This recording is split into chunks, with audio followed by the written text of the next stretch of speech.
This is DX Central Live.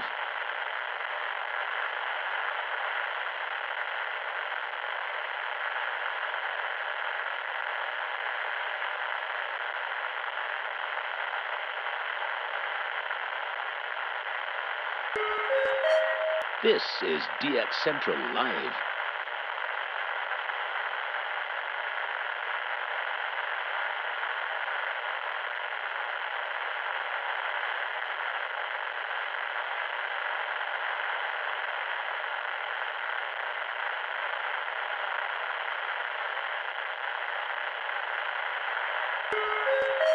This is DX Central Live.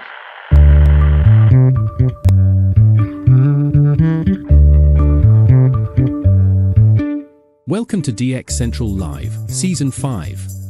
We will be starting the show soon, so make yourself comfortable and be sure to join in on the conversation happening in the chat. Also, don't forget to submit your shout-outs, so we can celebrate together. The shout-out submission link is in the video description for our live stream. If you aren't already a subscriber, be sure to hit the subscribe button. While you are at it, giving this video a like, and leaving a comment are great ways to help out the channel. We thank you for your continued support and look forward to seeing you in just a short while. Now get ready for DX Central Live, Season 5.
Welcome to DX Central Live, Season 5. We will be starting the show soon, so make yourself comfortable and be sure to join in on the conversation happening in the chat. Also, don't forget to submit your shout-outs, so we can celebrate together. The shout-out submission link is in the video description for our live stream. If you aren't already a subscriber, be sure to hit the subscribe button. While you are at it, giving this video a like, and leaving a comment are great ways to help out the channel. We thank you for your continued support and look forward to seeing you in just a short while. Now get ready for DX Central Live, Season 5.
Welcome to DX Central Live, Season 5. We will be starting the show soon, so make yourself comfortable and be sure to join in on the conversation happening in the chat.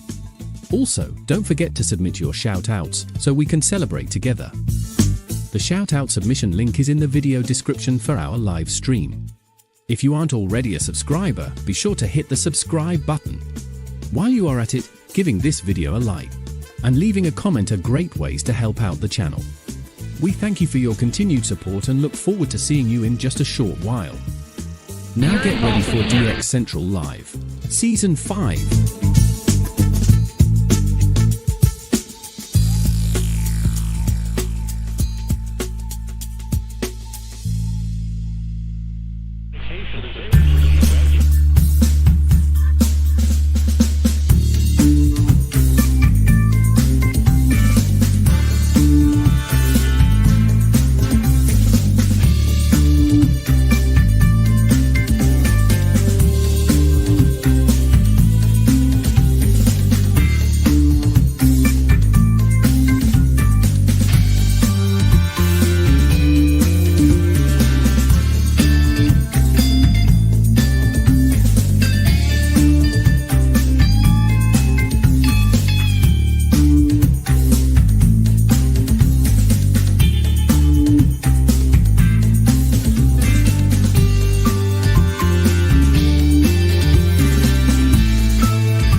DX Central Live, Season 5.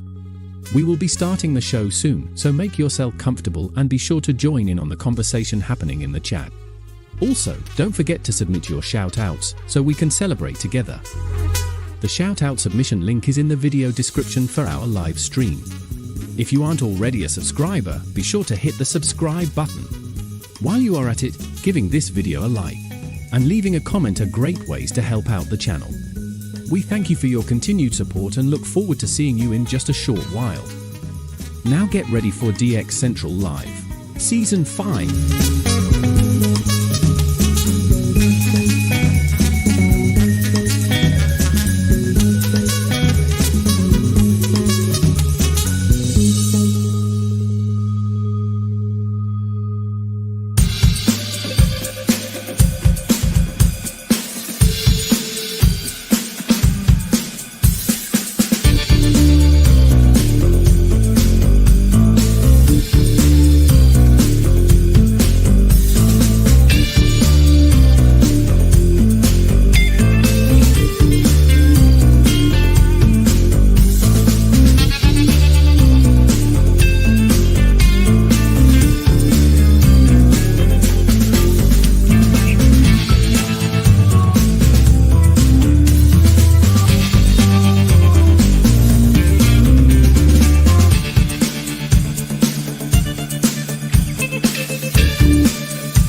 to DX Central Live, Season 5. We will be starting the show soon, so make yourself comfortable and be sure to join in on the conversation happening in the chat.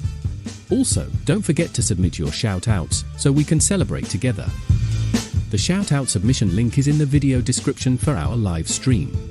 If you aren't already a subscriber, be sure to hit the subscribe button. While you are at it, giving this video a like and leaving a comment are great ways to help out the channel. We thank you for your continued support and look forward to seeing you in just a short while. Now get ready for DX Central Live, Season 5.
Welcome to DX Central Live, Season 5. We will be starting the show soon, so make yourself comfortable and be sure to join in on the conversation happening in the chat.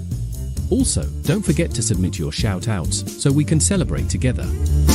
The shoutout submission link is in the video description for our live stream. If you aren't already a subscriber, be sure to hit the subscribe button. While you are at it, giving this video a like and leaving a comment are great ways to help out the channel. We thank you for your continued support and look forward to seeing you in just a short while. Now get ready for DX Central Live, Season 5.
Welcome to DX Central Live, Season 5. We will be starting the show soon, so make yourself comfortable and be sure to join in on the conversation happening in the chat. Also, don't forget to submit your shout-outs, so we can celebrate together. The shout-out submission link is in the video description for our live stream. If you aren't already a subscriber, be sure to hit the subscribe button. While you are at it, giving this video a like and leaving a comment are great ways to help out the channel. We thank you for your continued support and look forward to seeing you in just a short while. Now get ready for DX Central Live, Season 5.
Welcome to DX Central Live, Season 5. We will be starting the show soon, so make yourself comfortable and be sure to join in on the conversation happening in the chat.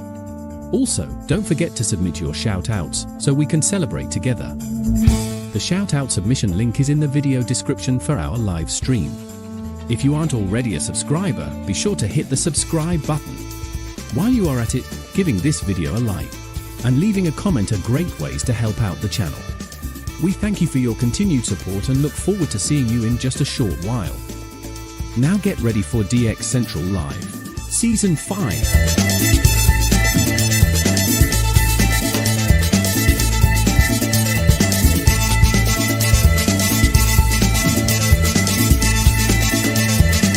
This is DX Central Live.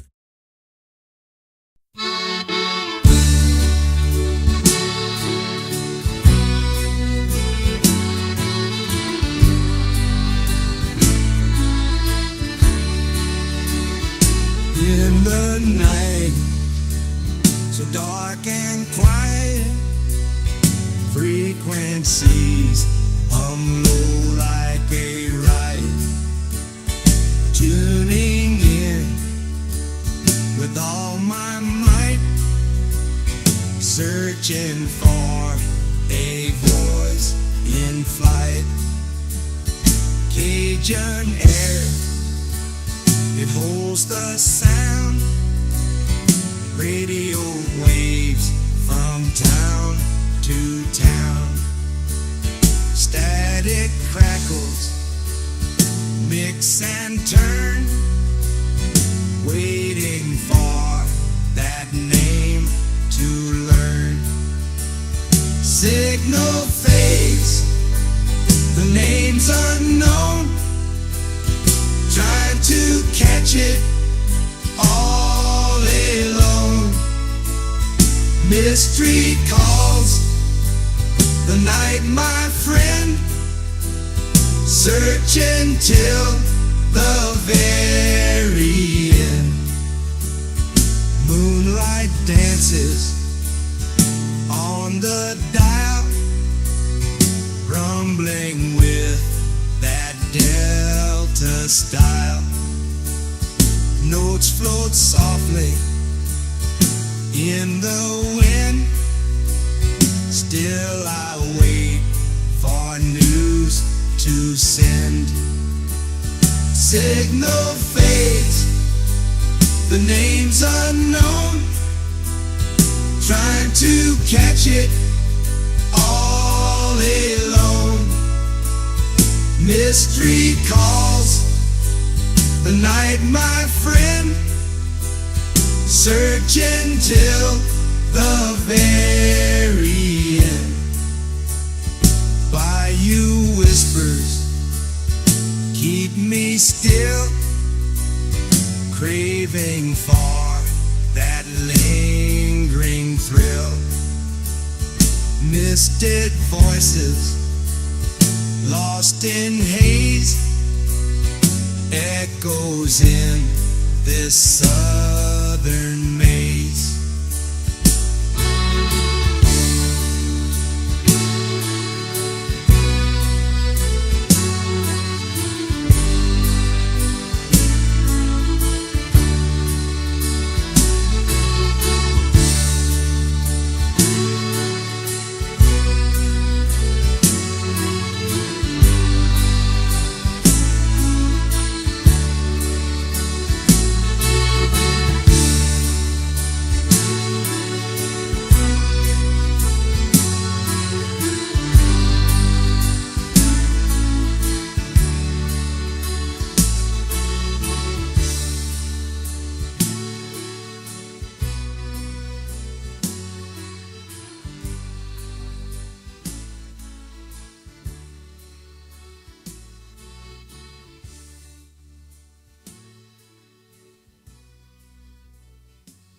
This is DX Central Live.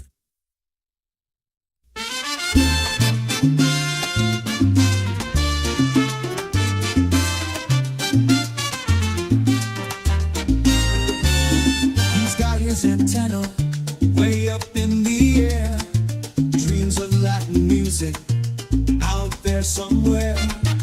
Cards in his hand, maps on the wall, late nights waiting, but he gets no call.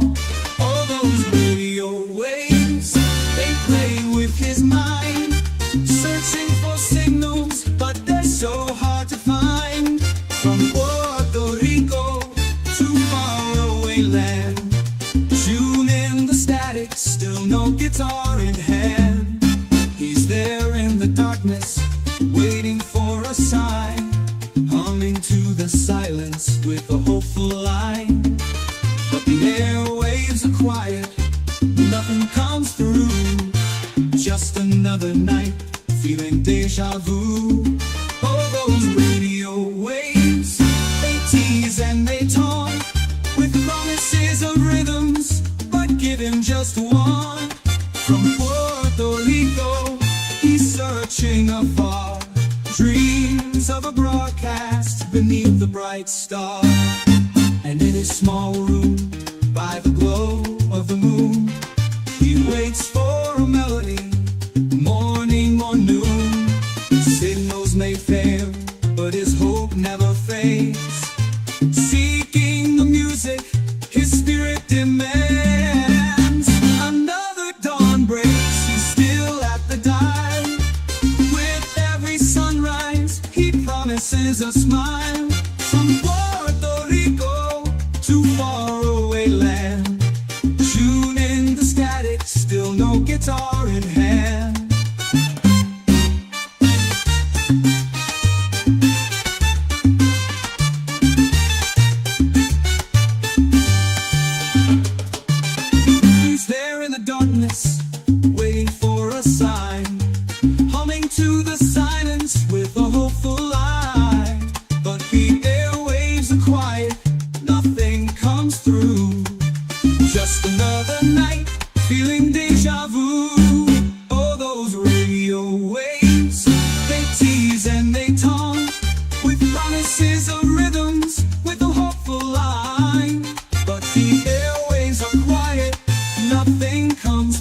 melody, morning or noon. Signals may fail, but his hope never fades. Seeking the music his spirit demands.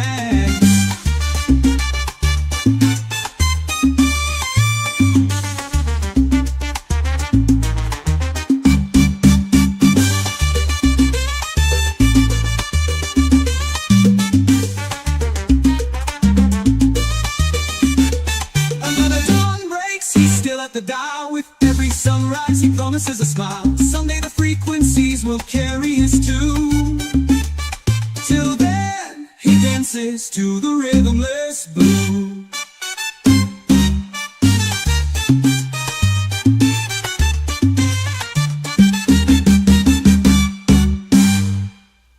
This is DX Central Live.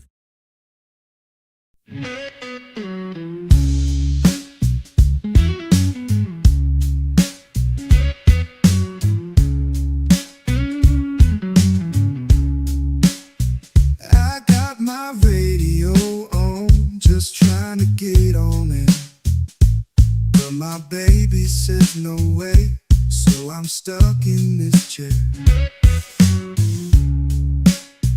I dream of signals far from north to east to west, but I can't put up no antenna. She says it's for the best. Dreaming of DX signals I can't hear. My baby won't let me, so I'm sitting here in tears. That static calls my name, whispering in my mind. Well, without that big old tower, the signals I can't find. I see the towers rise in a distant starry sky, but here I'm bound in time, can't even say goodbye. Dreaming of DX signals I can't hear. My baby won't let me, so I'm sitting here in tears.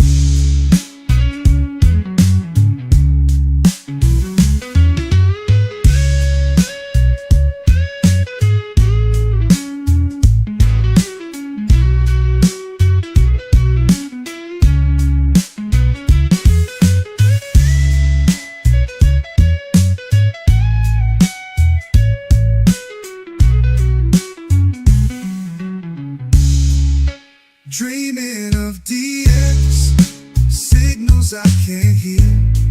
My baby won't let me, so I'm sitting here in tears.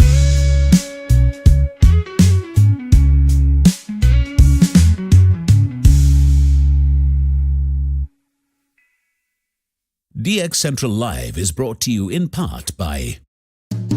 For more than 90 years, the National Radio Club has been at the forefront of providing DXers with the latest in station news, DX-related technical information, and reception reports from DXers around the world. The NRC's AM radio log, now in its 45th edition, is the most expansive and detailed resource of station information for US and Canadian radio stations that is available in any format. The club's publication, the DX News, is available in both print and electronic format and provides the latest information on call letter and format changes, construction permits, and other information to help keep DXers informed of the latest updates they may hear on the air. For more information, visit their website at nationalradioclub.org. That's nationalradioclub.org. With a lifetime membership, the International Radio Club of America gives DXers incredible value by putting important station information right at your fingertips. The club's e-publication, the DX Monitor, includes DXer loggings, station information updates, international loggings, and more. Other club publications include the IRCA Mexican Log, a must-have resource for any DXer that chases stations from Mexico, the TIS-HAR list, the IRCA slogan list, sunset sunrise maps, and DXer technical guides. The joint IRCA-NRC email reflector and groups.io group is a hub for real-time DX conditions, station news, and DX-related conversation. For more information, visit ircaonline.org. That's ircaonline.org. From long wave to satellites, medium wave through HF, ham radio to scanners. If you can DX it, the Spectrum Monitor has you covered. Editor and publisher Ken Reitz has assembled a who's who of radio writers to share their knowledge and expertise from a wide range of DX-related topics. Each month, the Spectrum Monitor's columnists dive into their specialties to give readers tips, tricks, the latest news and station updates, and more. The Spectrum Monitor also provides a monthly assortment of feature articles that give in-depth insight into the past, present, and future of DXing. You can get a full year of the Spectrum Monitor for only $24. Individual issues from the current year are available for $3 each. You can also purchase previous years of the Spectrum Monitor in their entirety for as low as $12. For more information, visit thespectrummonitor.com. That's thespectrummonitor.com. Through crashes of static in quiet hours, we listen. In languages we can scarcely understand, and of places we have only visited in our dreams, we listen. Incessantly, we perfect our array of aerials, receivers, and resources. We refine our skills and our techniques so that we might listen. We are DX Central, and we're all about radio. Visit us at dxcentralonline.com or check us out on YouTube. Search DX Central. Keep up with DX Central. Follow us on Twitter at DX Central.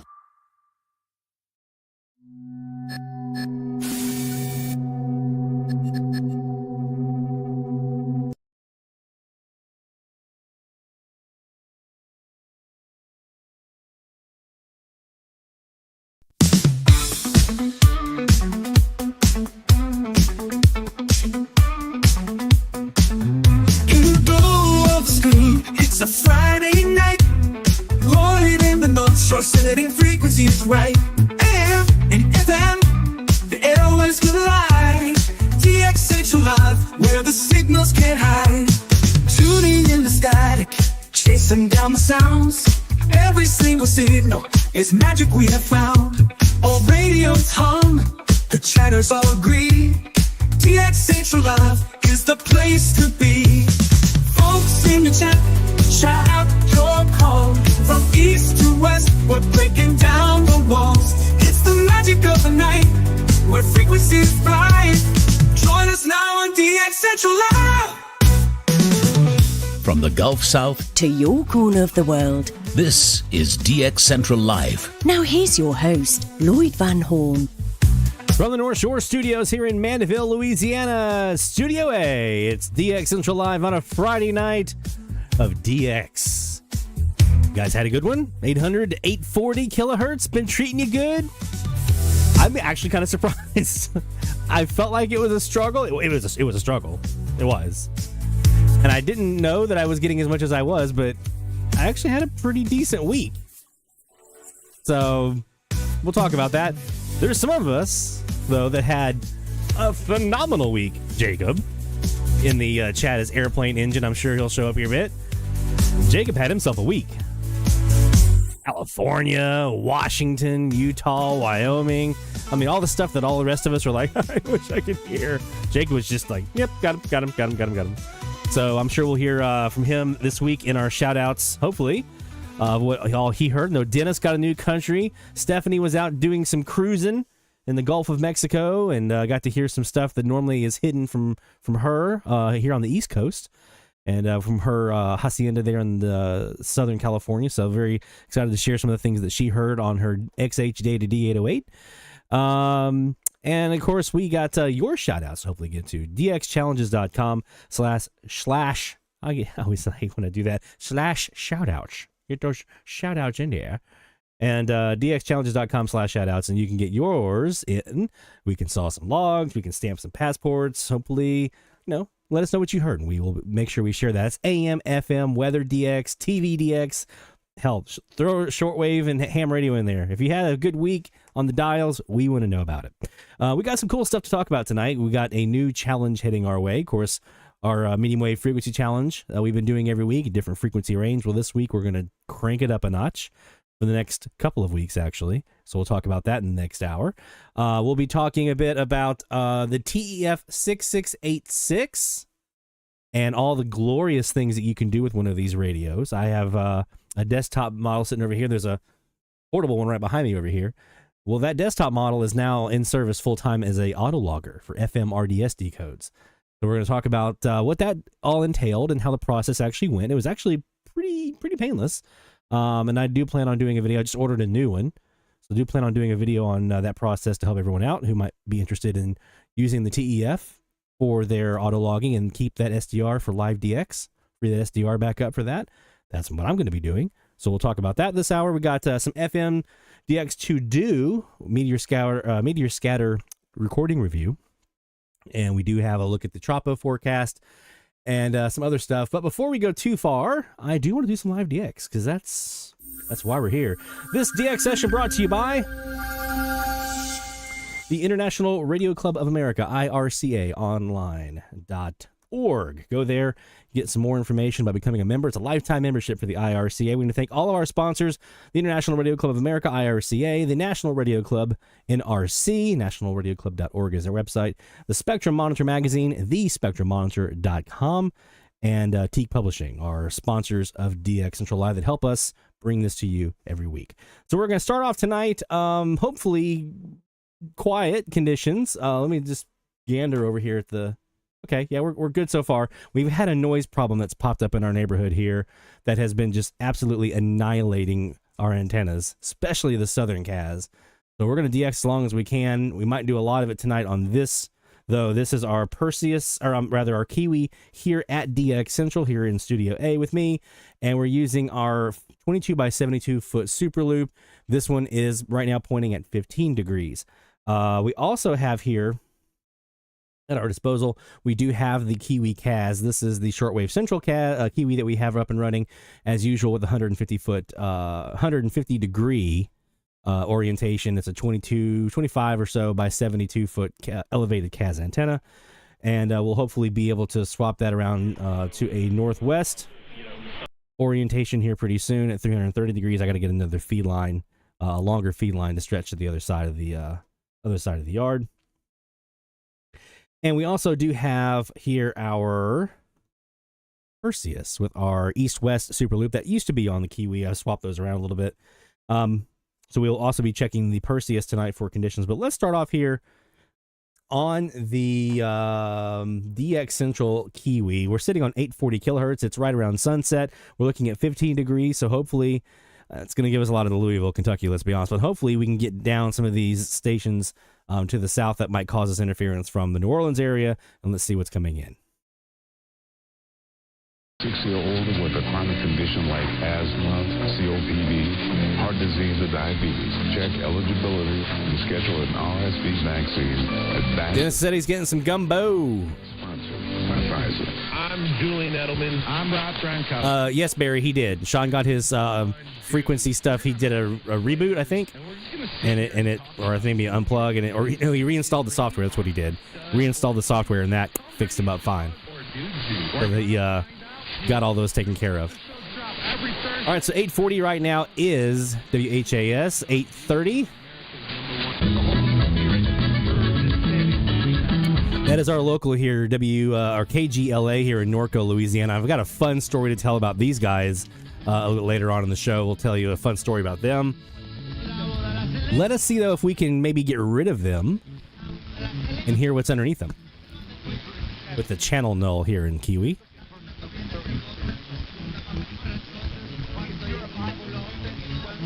I'm hearing what I would assume on 830 we have a religious station.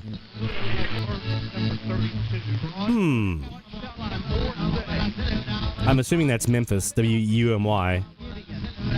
Is anyone able to compare to the UMY live stream and can tell me if what I'm hearing here is matching up?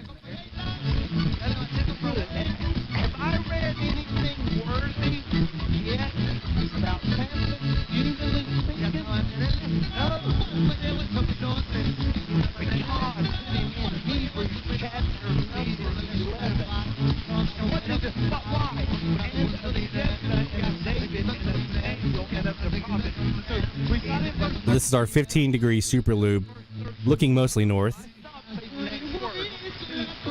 And Memphis is right at 0 degrees from us, due north. So I should have a pretty good shot at him here. And I can even maybe try to help myself because I just remembered I plugged my vactrol into this antenna.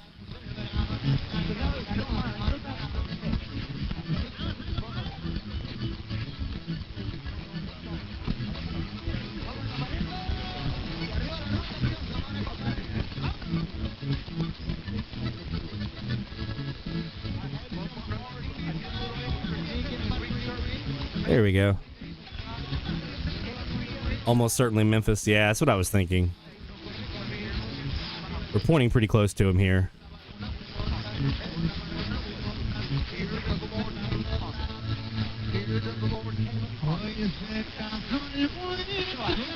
Yeah, Barry's got him on his West KAZ rather. So I'm assuming that's probably who this is. We'll come back to it here as we get closer to top of the hour. Let's look down at 8:20 now. More to learn. What's your...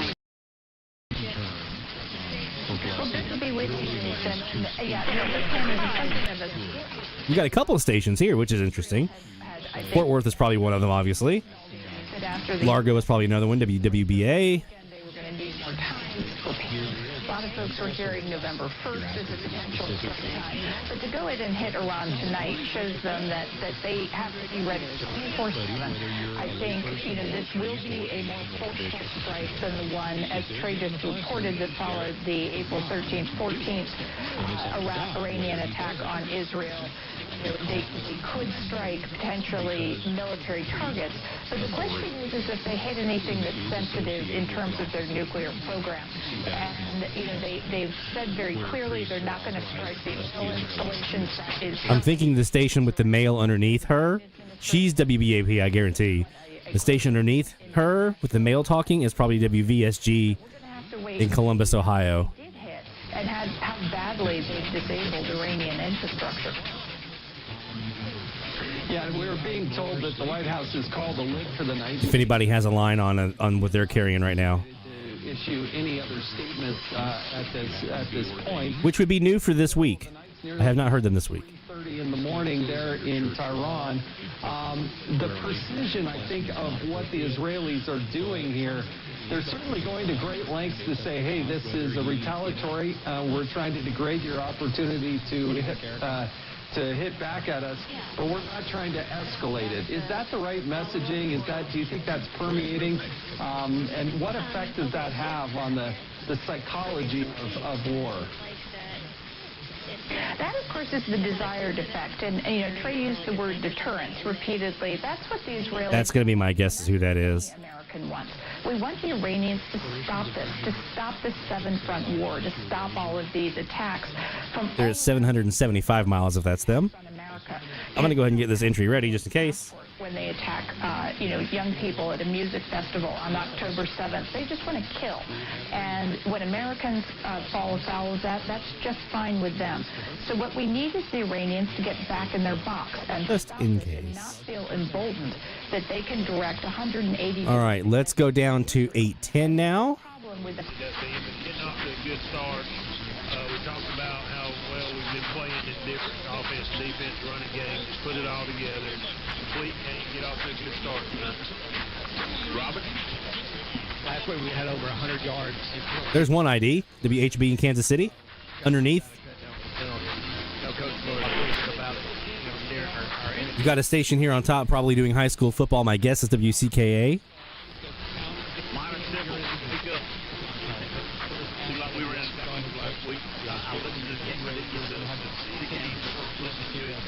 That's what I was thinking, Barry, yeah.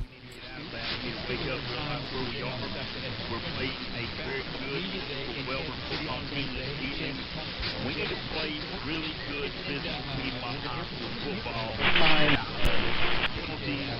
And let's get this thing rolling ahead as we move on and start looking at the playoffs.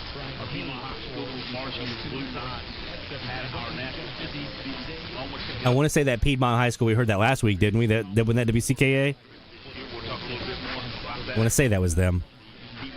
Already got them in here. And let's go check out 800 before XEERG makes it impossible. Oh, they're already there.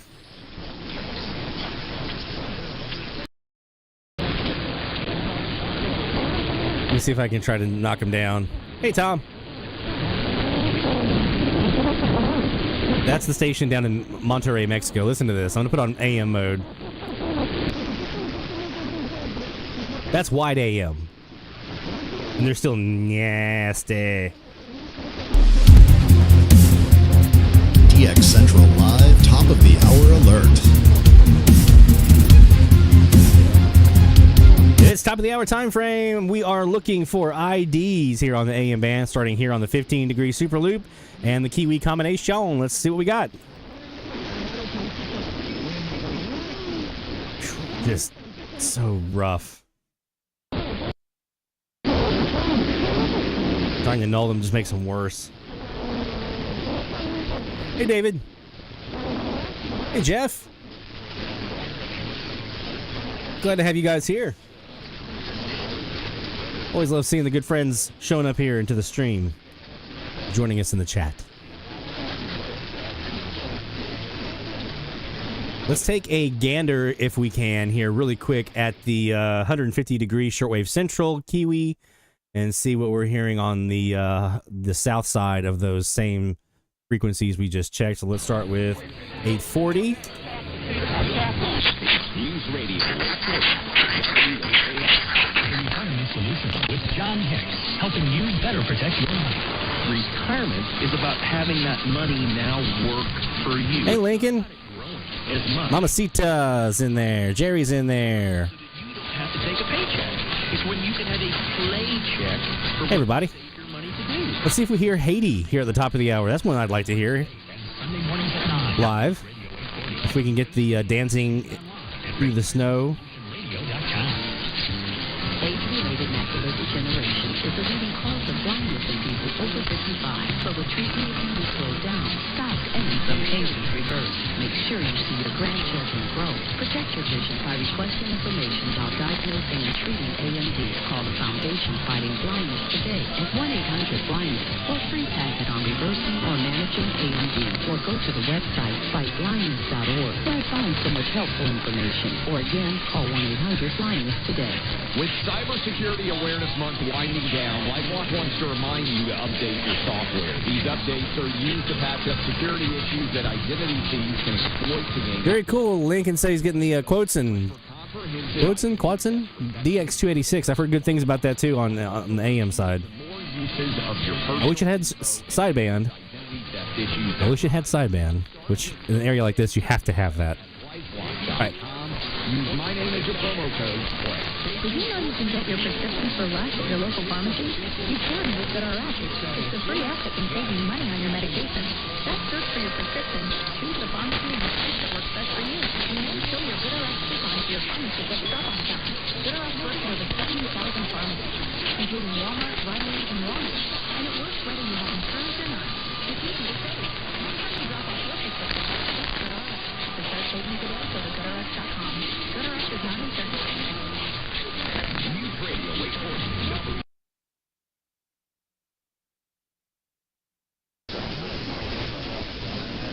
Would you like to have financial peace of mind? Here's how. Step 1, find out the amount of money you'll need to retire. Step 2, have a plan to get there. Step 3, make sure that plan can take advantage of market gains but protect you from market losses. Discover how to do it free with a free consultation at 800-508-6108. That's 800-508-6108. All investments involve risk, including losses. Past performance is guaranteed future results.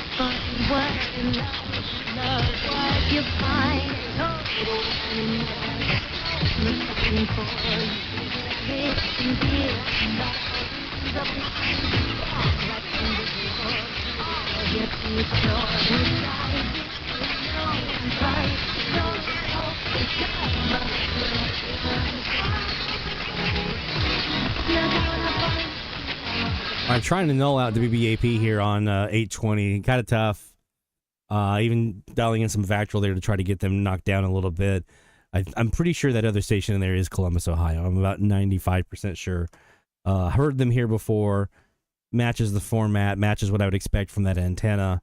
in that general direction. So that's kind of my thought there. Didn't hear Haiti on 8:40 at the top of the hour, unfortunately.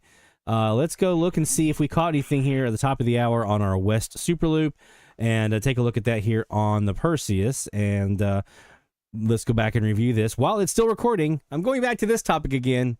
I haven't beaten this dead horse enough. While I'm still recording, I'm going to rewind and go back and check and see what I caught. Shall we?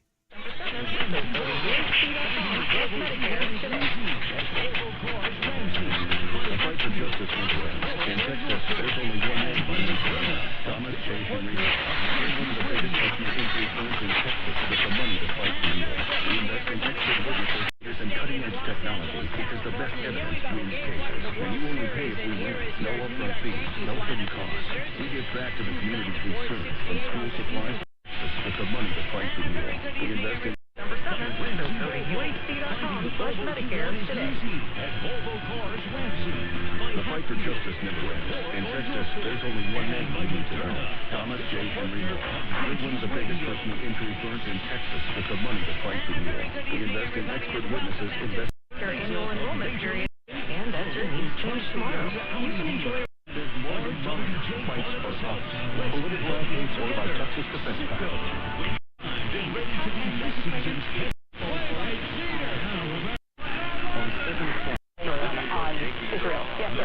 Sorry to interrupt you. We actually Okay, I had to go back there. Top of the hour on 8:20, they were doing the Yankees baseball World Series game. So I had to go back a bit there and try to find where they would have done their ID before the Yankees broadcast actually started, and it was way back at 23:56:58 UTC, and I just heard it, WWBA. That's Largo. It's exactly who I thought it was. Interesting that you have the Yankees network down in Florida. Kind of makes sense when you think about it. But let's do that one more time. To be on notice that their actions will have retaliation, and that this is not, I mean, it is indeed about the October 1st ballistic missile attack, but it's about all the other attacks that are taking place will have. It skipped ahead. See, that's one of the things you have to watch for. While it continues to record and you're doing that review, if it gets to the end of that 8-minute file, it will skip back to that next file. So anyway, yes, I did hear the WWBA ID in there. Let's go see what we caught on 810. I'm guessing it's probably going to be WHB. Let's take a look and see if WHB is who we caught. Or maybe WCKA again.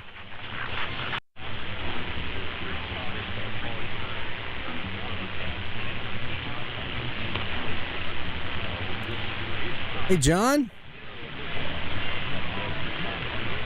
Missouri to Delaware. That's always a good connection. And hey, Sean, my friend. Welcome, welcome, welcome.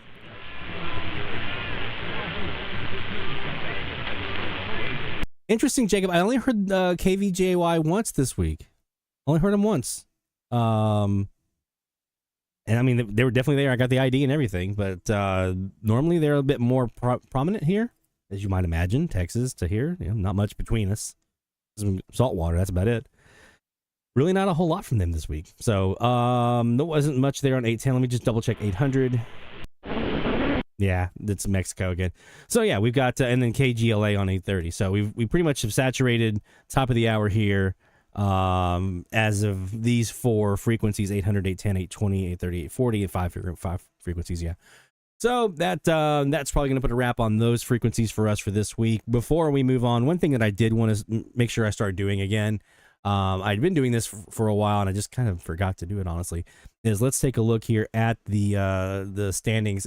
There's still an hour to get your loggings in, so obviously this can change, but I did want to at least check. We had 328 logs so far with an hour, like I said, left to go. 19 different DXers submitting logs, 8 countries heard, 38 unique states heard. Top dog right now, at least, is Barry with 47, but right on his heels is Jacob with 41, so he may have a couple more he's been sandbagging. I know. He heard a lot this week. Dennis at 37. We had 27 this week, so not a terrible week. And then Jonathan and John and Christos at 19 each. Greg with 18. Neil at 15. Stephanie 14. Steven with 13. Very nice. John Johnson with 11. Mike, Mexico Mike J. And 10 logs. Greg at 10. Sean in with 9. 7 for Walter. Got 5 in from David. Jerry with 4, and 4 from our friend Charles down in San Diego. 99 unique stations heard. Our top frequency this week was 810. 78 stations heard on 810 this week, or 78 logging submitted, I should say.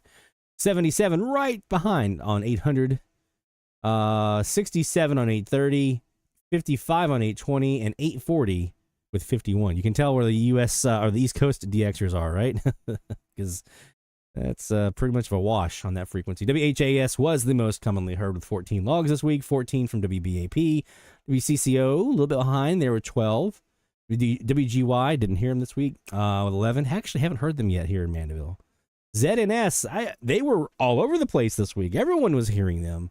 10 logs for the Bahamas this week. I'm not everyone. A lot of people were hearing them, and they were pretty loud when they were coming in. La Cura, XEITE down in Mexico on 830. 10 logs as well. CKLW, I tried to get them this week to get me to 8 countries. Just couldn't make it happen. 10 logs for them this week. PJB, Netherlands, Antilles, Bonaire. 9 people logged that one this week. WHB with 8, and KQCV up in Oklahoma with 7. You see the states that were heard here, pretty big, wide assortment of states. We had a couple that were missing, but quite a few of the states here heard. Jacob actually leading the way with 24 states heard from our friend Jacob. Good job, man. 19 for Barry, 16 Dennis, Jonathan with 15, and rounding out the top 5 here, Christos with 13. So well done. We had 12 here. Not too bad. Actually, one of our better weeks, to be honest. We don't get a lot of states, to be honest, because I don't really pierce that much into the East Coast wall for some reason. Country count. This is an impressive one here. Jacob, Dennis, and Barry all checking in with 8 countries heard this week on the AM band. So all the ones that you see over here on the right, every single one of these countries, they heard those, every one of them. U.S., Canada, Mexico, Cuba, Bonaire, Bahamas, Colombia, and Haiti. All 3 of them heard all 8 of those countries. We were just behind with 7. Didn't get to Canada. Stephen and John right there with 5 countries each. Neil, Mike, Mexico Mike J, Jonathan Baldwin, Greg, and Christos all there in the round of the top 5 with 4 each. So very, very well done, everyone. Mileage-wise, here was some impressive stuff. 3,100 miles for Jacob down into Colombia. HJKK on 840. Very happy to get them in the log as well this week. Stephen, 2,900 miles for Bonaire PJB Transworld Radio. 2,700 miles for Jacob down to Bonaire. Greg also down there, 2,600 miles. Greg J. And Christos, 2,378 miles down to Bonaire. Dennis, I'm just going to do this top of the list right here. Dennis with 810 down in the Columbia with 2,300 miles. Neil, 800 miles down to PJB. 800 PJB on a 2,283 mile trip for Neil. Barry, 2,250 miles down into Bogota for HJCY on 810. Walter Johnson, 830. KLAA in LA. LAAAA. And that's 2,219 miles for Walter to Georgia. Very nice, man. And Mike J, Mexico Mike J, Bonaire, 2,200 miles from his location in Mexico all the way over to the Netherlands Antilles. Very, very nicely done, everyone. You see the breakdown by radios. The Kiwis, mostly that was Jacob and myself as well in there with the Kiwis here that we use. Perseus also right there. A lot of folks using that one. And the Airspy, SDR Play, RSPDX. But look at this. We had 19 logs on a Drake desktop. Got an R8 sitting over here. I should have get that one up and running hopefully here pretty soon once it cools off and I get in the attic. Put the antenna up. Portable C crane in there, right?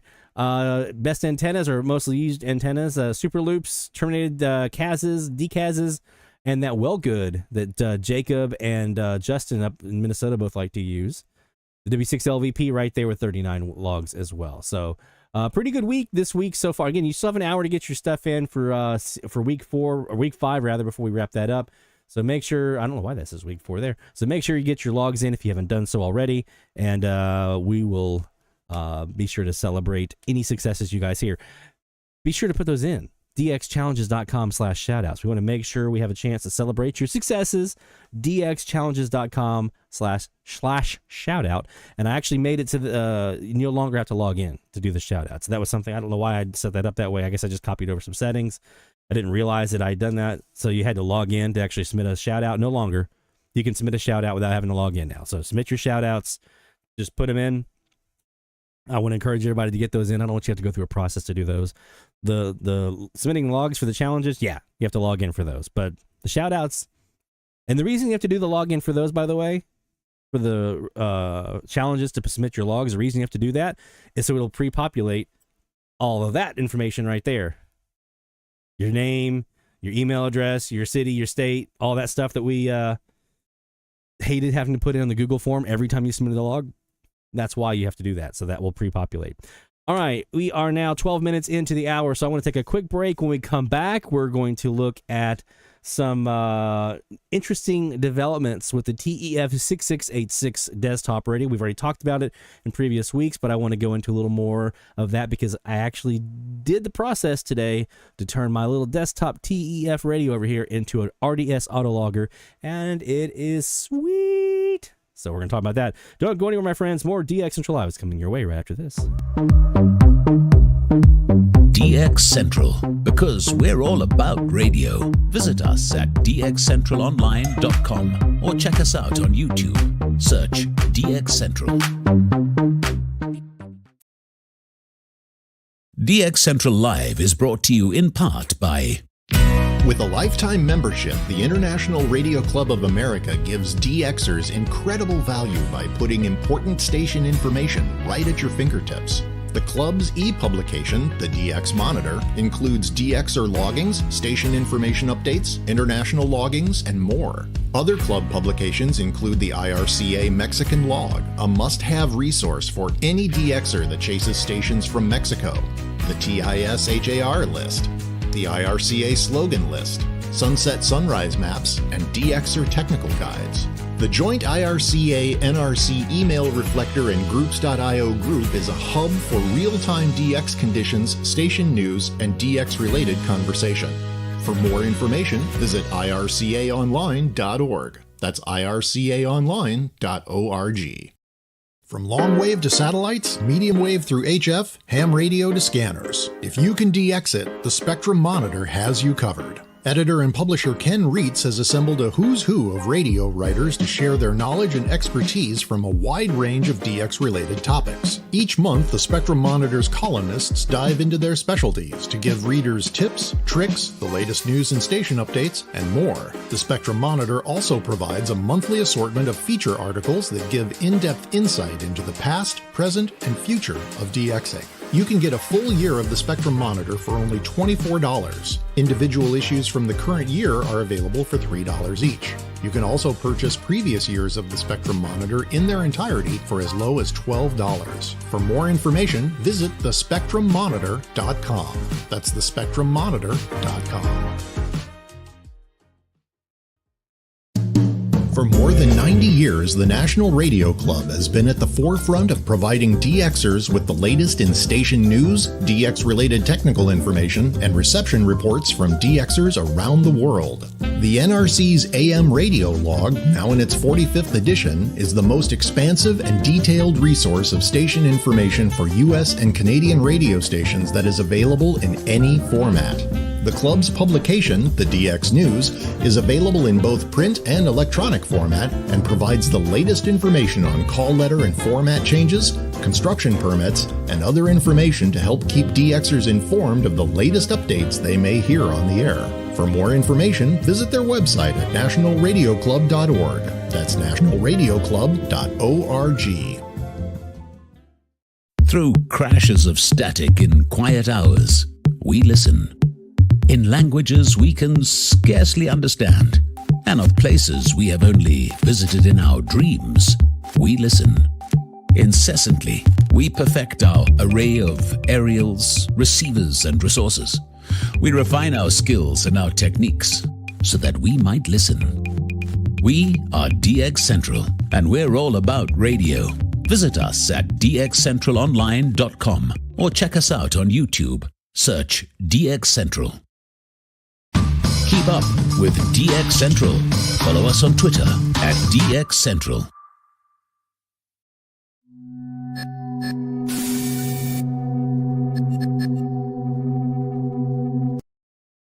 This man told me to say you're watching DX Central Live with Lloyd Van Horn. Can I have my juice now?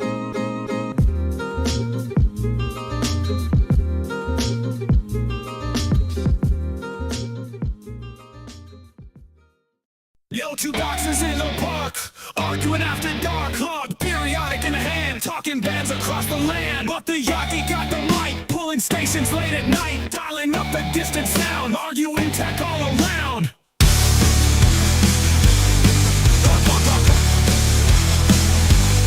Log versus Yagi, which one's the key to hear the far-off frequency in the FMC? From the DX Central North Shore Studios, this is DXC Live. Now here's your host, Lloyd Van Horn. It's DX Central Live from the North Shore Studios, Studio A here in Mandeville, Louisiana. We bring you live DX conversation, tips, tricks, all kinds of fun stuff, shout-outs, all that fun stuff, challenges. Every week, every Friday night at 23:45 UTC, right here on YouTube and our website, dxcentrallive.com, where you can also watch the stream. And hopefully you're joining us in the chat. I see a lot of folks in there right now talking in the chat, which is awesome. Love to see the conversations you guys are having, bouncing ideas off each other and talking shop, which is awesome. That's the whole point. That's one of the reasons that we gather here every Friday night, is to have the opportunity for us to do that as a community. Another reason that we do our gatherings, other than live DX and stuff like that, is I also like giving you guys the kind of virtual high five, right? And I'm seeing a lot of those in there right now. We've got quite a few shout outs already submitted. We've got some big ones. We've got some that are pretty lengthy and some that are quick hitters. So we can do a couple quick hitters real quick before we dive into our topics for this evening's show. So let's go ahead and warm up the Horn of Victory, please. Can you all get that? There we go. All right, it's time. Shout out, hear the call for every signal, big or small, from AM to FM to C to C. We celebrate the ones who slag the IT. Shout out, let it be known, you're never DXing all alone. Through the static we found our way. Shout outs making waves today. Yeah, let's do some shout outs here. Let's get some high fives going, some logs sawing, some passport stamping. Maybe some gumbo. I don't know. Did anyone let the moose loose today or this week? I don't think so. Nah, not yet. That's a rare one. You don't get a lot of moose loose and loose moose. Moosin. You don't get a lot of that going on until later in the year. I feel like that's when I see more of that happening. I know for me it was last year. All right, let's go ahead and get started with our first round. We've got a bunch of these to get to this week, so I want to make sure we get everybody in. So we're going to do some quick hitters real quick, and then we'll circle back around and get some of the ones that are a little bit lengthier in the next round here. Let's start off here. I'm going to just work up from the near the bottom here. We got, again, it's dxchallenges.com/shoutout if you want to submit yours. Let's start with John, our friend John in Delaware. New AM log for him. I mentioned in the chat earlier, 810 WHB, Kansas City, Missouri with ID and Kansas City car dealer ads. That's log number 1279. My goodness. Heard on 1025 at 2345 UTC, right here at the top of the hour. When we did our look. New FM log via Trapo on October 20th. That's Mom's birthday. Happy birthday to Mom, by the way. She had her birthday this week. We went and got beignets. It was awesome. 98.7 WRMR in Jacksonville, North Carolina, 347 miles. That's FM log number 1393. So for you, John, we saw some logs on this fine evening.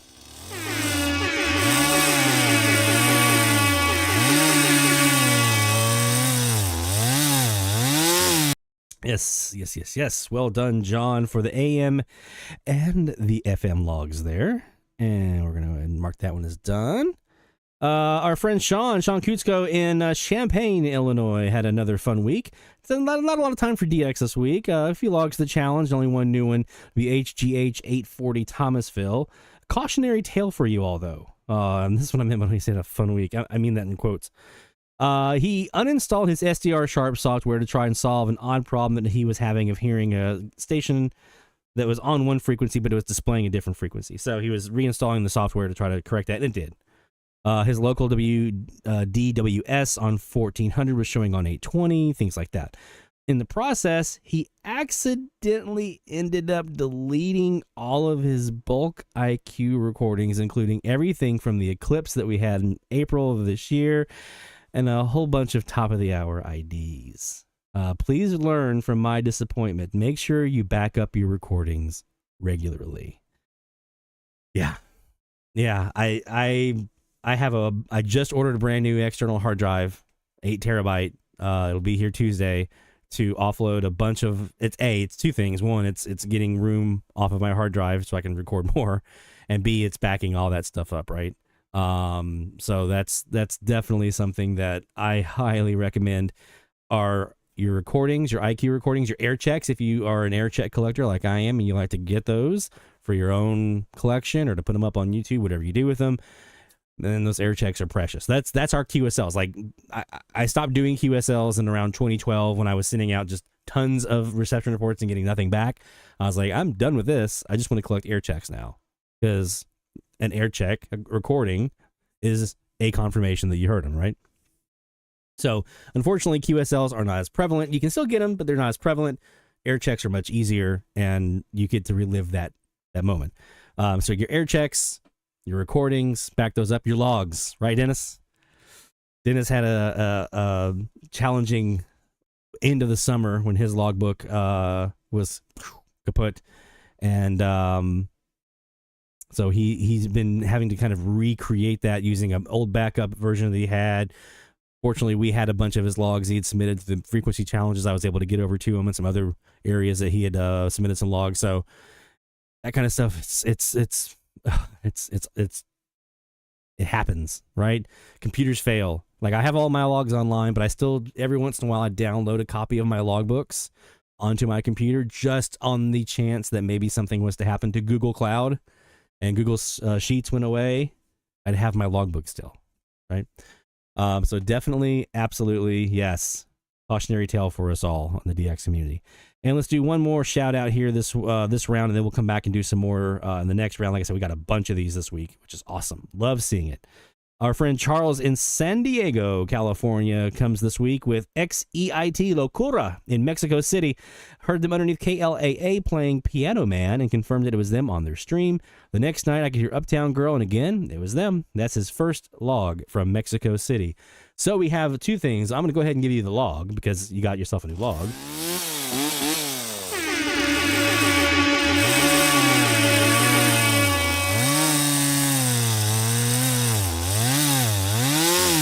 And the other side of that is because that's your first Mexico City, I know that's your first log from Distrito Federal, my friend, yes.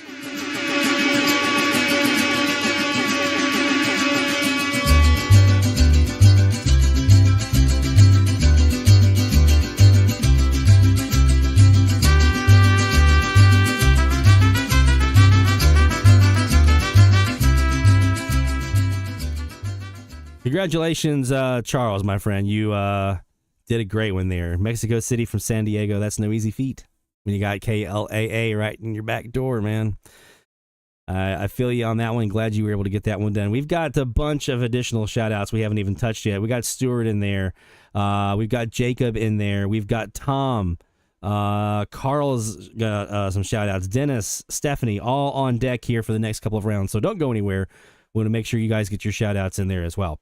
All right, let's do a real quick discussion about the TEF6686. We're sitting about halfway through the hour here. Just a real quick discussion on the TEF6686 desktop radio. So what this basically is, it is a recent chipset that came out, I'd say in the last couple of years, chipset that came out that was supposedly like, you guys that do FMDX have heard about the legendary Sony XDR F1 HD. I've got one sitting right over here. That has a legendary chip in it that is super sensitive and quiet and all these other things, and it does a really good job at receiving FM signals. Well, the TEF was like supposed to be like the next evolution of that, right? And it is. It's phenomenal. It's a phenomenal receiver of FM. I haven't really had a lot of success on the AM side, but on the FM side, it's super, super good. Fantastic. You pair that with a really good antenna, and I promise you, it does a really good job at receiving FM signals. So I do most of my FM DXing through SDRs because I like to record and review. That's my big thing. I don't want to miss anything. I want to get all of it in the logbook, everything that was coming in there at all during the opening, especially on FM. I also have SDRs that I was using for auto logging, right? So just scanning the FM band from the bottom of the band to the top, looking for RDS codes that are coming in from the received stations. When it finds one, it captures that decode that it captured, puts it into a spreadsheet. Then that spreadsheet goes up to a website called Rabbit Ears, and then Rabbit Ears looks at that code that it found and decoded and says, okay, you're on 91.9. Here's this code that came in that matches this station over here, plots it on a map. And it's matching up the data from the WTFDA database, by the way.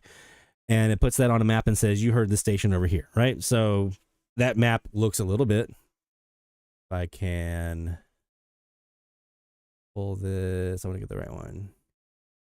That map looks like this, all right? Looks like this. So this one here, this is a map of all the stations that my auto logger with my 62-foot antenna has received in the last 24 hours. This is my 21-foot antenna. My antenna at 21 feet. It's a dipole. This is what it's received in not even 24 hours. That's like the last 4 because it wasn't running because I had some computer issues. So anyway, so I bring all this up to say that requires you to devote an SDR to that purpose, to auto log and be scanning the FM dial at all times. Okay. You can do that. Now you have another option. You can use the TEF 6686 receivers. You can use one of the desktop models like I've got over here behind me, or like this guy, the portable version right here. You have to do some firmware upgrades and updates to the radio itself for this to be able to be supported. Once that's done, then you can set it up. There's some instructions that you will be receiving if you go this route. You follow the instructions, you set it up, it connects to your Wi-Fi in your house, and you have an account created that you log in through the radio. So without a computer, without bogging down an SDR, connect your antenna to the TEF 6686 radio, set everything up the way it needs to be set up, and then it can go and do the exact same process. And I know that because this is the map from the TEF 6686 autologger that I'm running now for the past, 5 hours? Maybe 6? Maybe?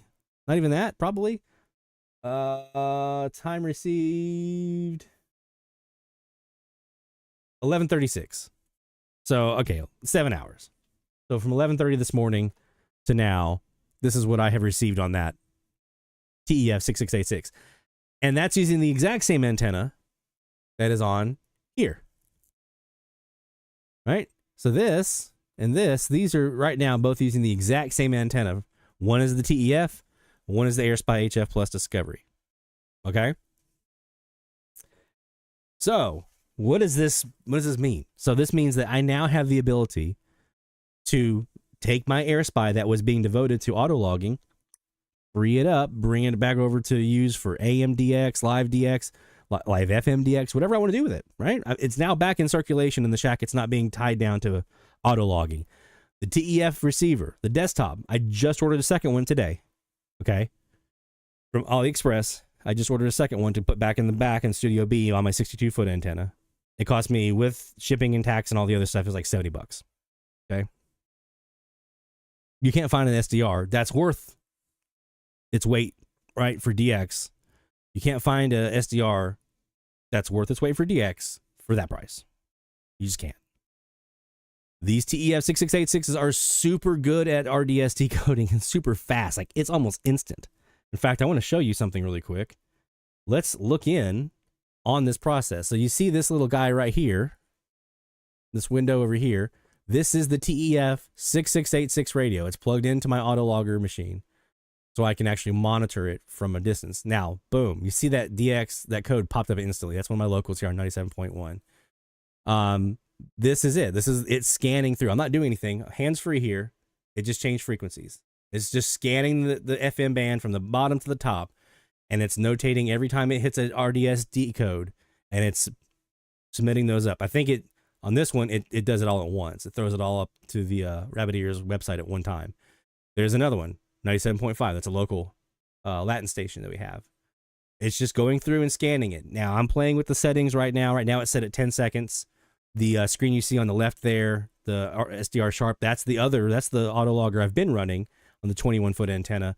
That's set at 5 seconds between channel changes, frequency changes.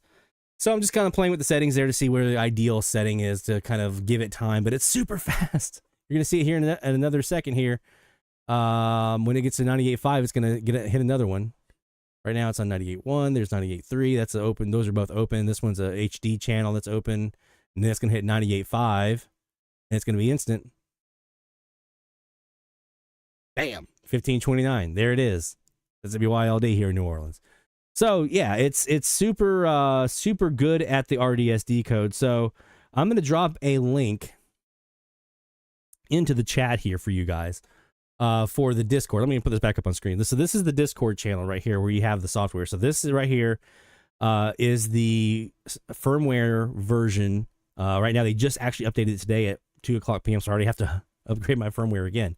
2.11.7 is the most recent version of the firmware for these radios. And so I'll put this link here in the chat really quick. Okay. So you'll first want to do this. Shabam. Go here. If you have one of these radios, once you have it, well, you already have it, go here. And if it doesn't take you right to it, this updates area on the left-hand side, you'll want to make sure you're clicked onto this fmdx.org open radio option here in Discord. I don't use Discord, so I had to learn all this. Click on this guy right here for the Discord for the open radio, and then go all the way down here to updates, and that's where they put all the firmware updates that they send out. Some of them are for certain versions of the radio, like you'll see this one here is for DP66X users only, and you'll notate when you buy that from AliExpress, when you buy your radio, if you haven't done so already, you'll see if it has that DP66 or not. I've noticed that. Like some of them have it, some of them don't.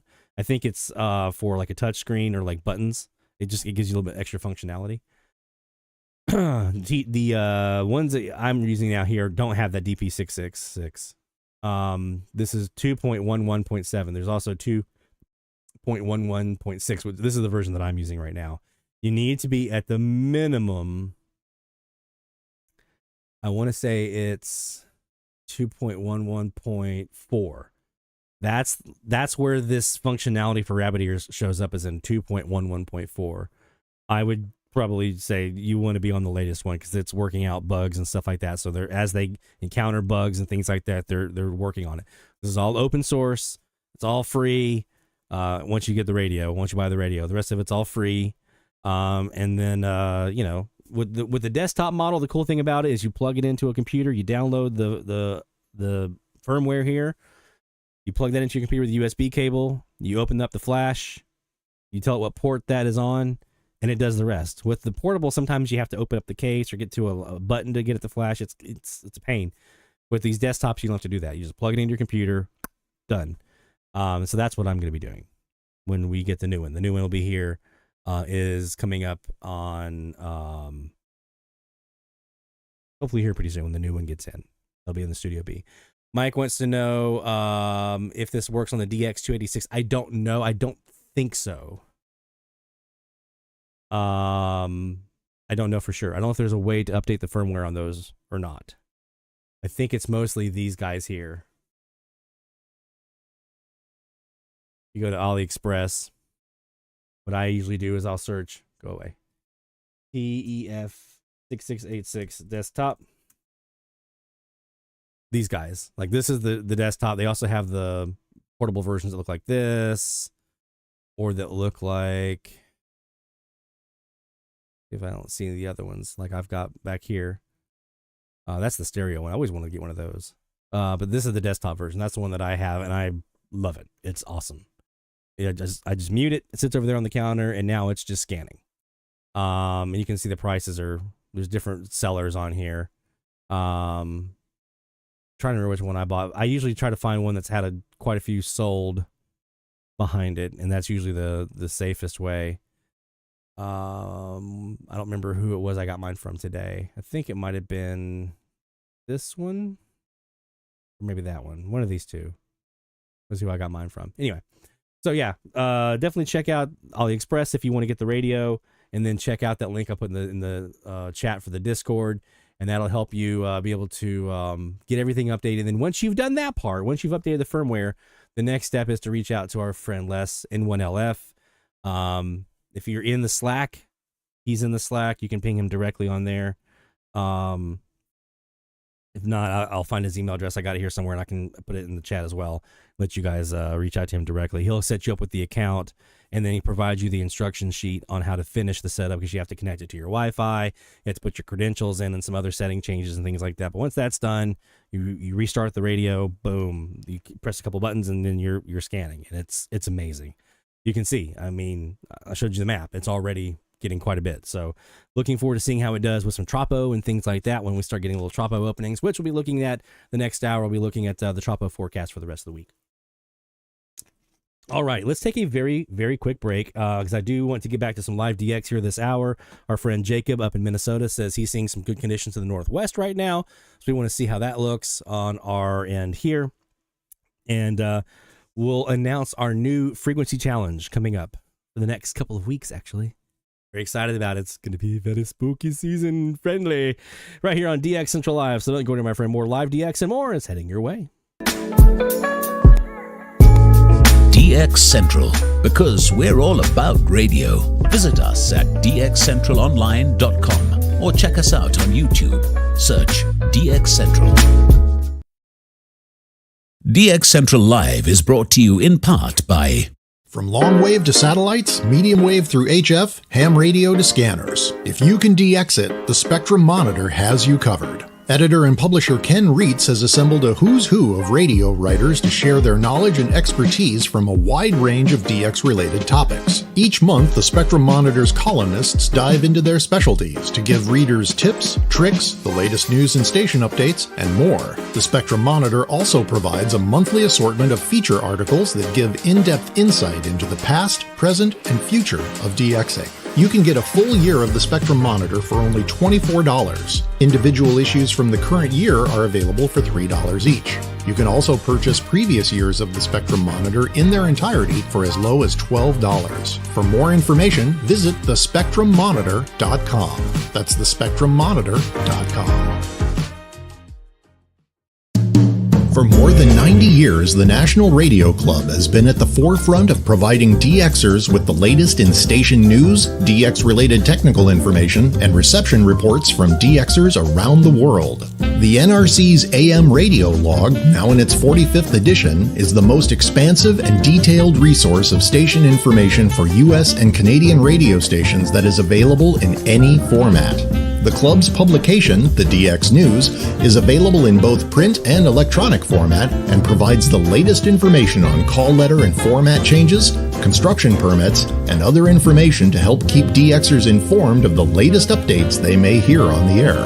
For more information, visit their website at nationalradioclub.org. That's nationalradioclub.org. With a lifetime membership, the International Radio Club of America gives DXers incredible value by putting important station information right at your fingertips. The club's e-publication, the DX Monitor, includes DXer loggings, station information updates, international loggings, and more. Other club publications include the IRCA Mexican Log, a must-have resource for any DXer that chases stations from Mexico, the TIS HAR list, the IRCA slogan list, sunset sunrise maps, and DXer technical guides. The joint IRCA-NRC email reflector and groups.io group is a hub for real-time DX conditions, station news, and DX-related conversation. For more information, visit ircaonline.org. That's ircaonline.org. Through crashes of static in quiet hours, we listen. In languages we can scarcely understand, and of places we have only visited in our dreams, we listen. Incessantly, we perfect our array of aerials, receivers, and resources. We refine our skills and our techniques so that we might listen. We are DX Central, and we're all about radio. Visit us at dxcentralonline.com or check us out on YouTube. Search DX Central. Keep up with DX Central. Follow us on Twitter at DX Central.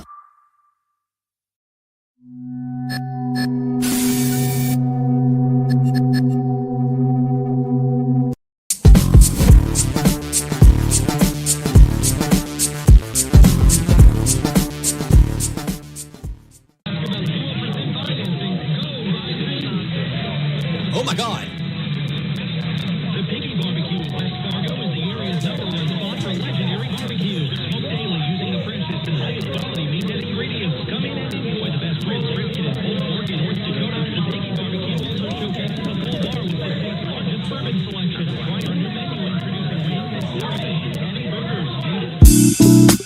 You're watching DX Central Live with Lloyd Van Horn, and that's a very wise thing to do.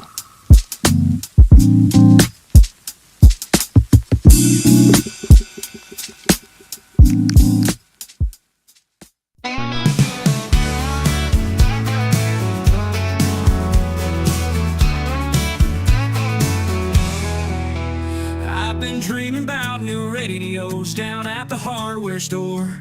A big old antenna, all the gear that I adore. But these things ain't worth much if they cause a marital strife. So here I am, honey, asking for a blessing from my wife. Got my eye on a model with knobs that gleam like stars. Each dial a ticket to voices from afar. But I know our budget's tighter than a banjo string. Still, I thought I'd ask you, let's see what this might bring. Oh, darling, can you see the sparkle in my eye when I hear that static crackle and those voices flying by? It's a hobby, it's a passion, like your garden's green as sage. So let's go hunt the bargains and live in the radio age. From the DX Central North Shore Studios, this is DXC Live. Now here's your host, Lloyd Van Horn. It's DX Central Live from the North Shore Studios here in Mandeville, Louisiana.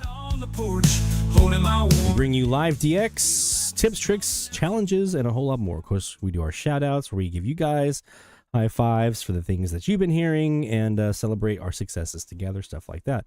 Don't forget to make sure, if you're watching us on YouTube, don't forget to subscribe. We'd love to have you stick around and know about our live streams when those come up and any of the videos that we post up. We're working on a bunch of videos right now. I've got a list over here that's like almost a full one of these cabinet doors of dry eraser marker over here.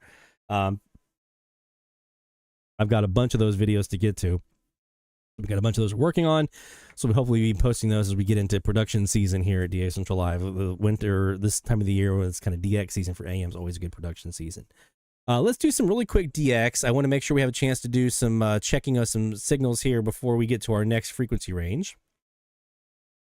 Our friend Jacob up in Minnesota says he's getting some northwest conditions right now, so he's got 660 CFFR, 770 CHQR, and 840 CFCW all coming in into his location there in Minnesota. So let's do some let's do some live DX. This live DX session, by the way, is brought to you by National Radio Club. NationalRadioClub.org is the website for more information about becoming a member today. Let's go ahead and take a look on our north wire here. This is our north 15 degree wire. So if things are happening in the northern part of the country right now, this is a good one to look at. I don't have anything pointing northwest right now, so this will have to do. Start on 820. Jewish and so forth and so on. That's many of them are not happy. He said 660. Let's go take a look at 660 and see what we got coming in here.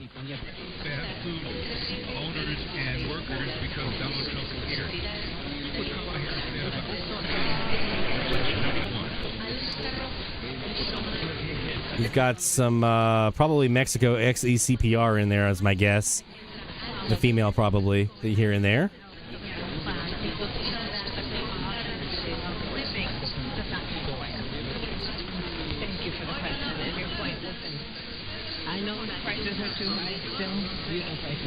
I'm guessing that one there is probably KSKY, the answer.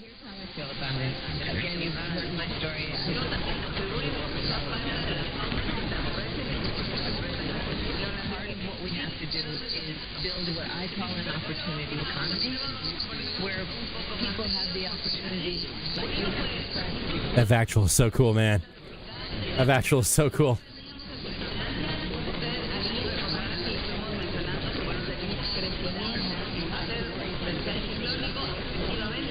We're overdriving a little bit here on it.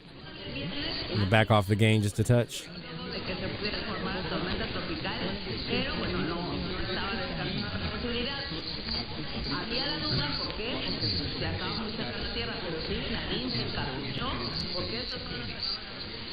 Boy, listen to that, how quiet that gets. Engaging in price gouging. Is there any evidence?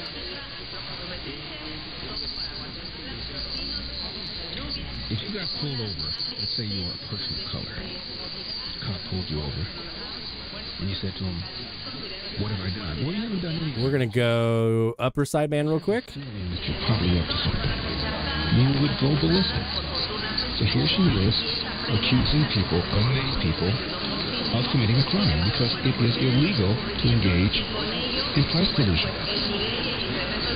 And it is illegal in many states to engage in price gouging. Here she is making an accusation. We all know prices are too high. Específicamente, como le digo, la zona de Quintana Roo, lo que tenemos ahí en pantalla son imágenes.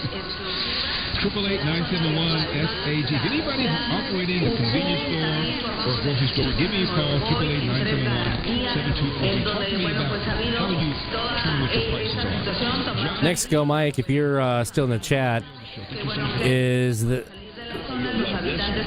that Chan Santa Cruz? I guess I can go look on the 150 degree here real quick. Go to 660.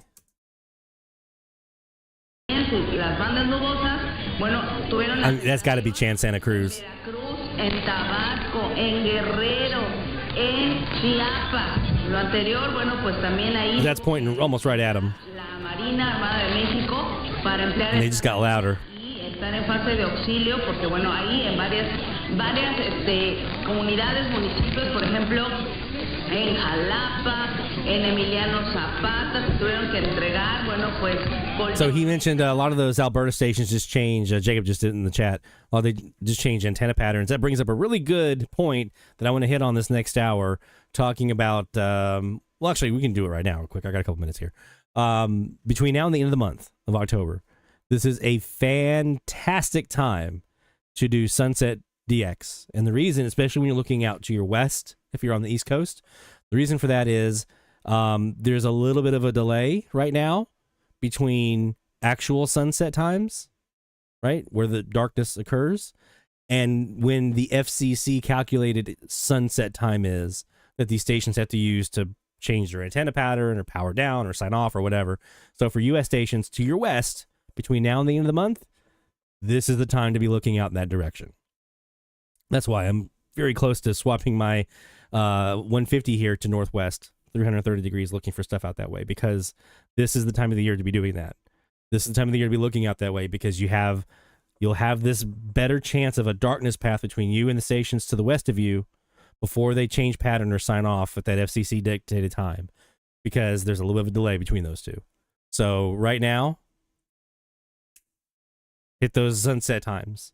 Look to your west. Look for stations out west, and you'll have a better chance at hearing them now, between now and the end of the month, than you do probably any other time of the year, honestly. And that will start to change as the sunset times change, and you get to a new month, and the FCC calculated times will change and things like that. But right now, is they calculate it based on the 15th of the month. That's whatever the sunset time is based on the 15th of the month. That's when they base off, okay, if your sunset time is 6:45 on the 15th of the month, then that's your sign-off time for the entire month, right? Well, in this latter half of October, it's getting darker and darker and darker and darker, earlier and earlier and earlier, and it's getting dark ahead of that time. So you have a better shot of hearing out west. So this is the time. Little tip to have into your cap there. Let's go ahead and announce our new frequency challenge that we're about to launch, because this is going to take some explaining. It's a little bit different this week, next couple weeks, than what we've done in the past and what we've been doing. Okay. Now, if you've been paying attention on social media, on some of the places where I post, like on Twitter, if you're in the Slack channel, you may have an idea of what we're about to do here, because I've been putting some hints out there. But let's go ahead and let's formally announce it now here. This will be starting here at the top of the hour, our new frequency challenge for the next 3 weeks. Week 6, 7, and 8 of the frequency challenge for this season are what we're about to look at right now.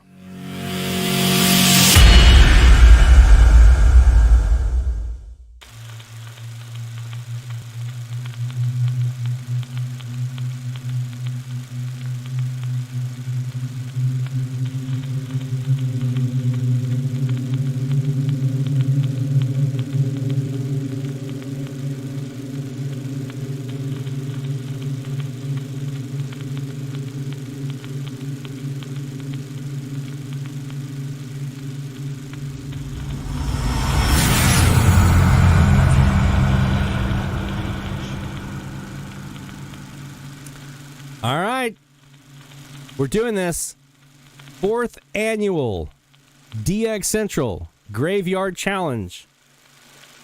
We've been doing this the last couple of seasons now. The timing is not always lined up. I've always wanted to do this for Halloween. The timing is never lined up for us to be able to do this.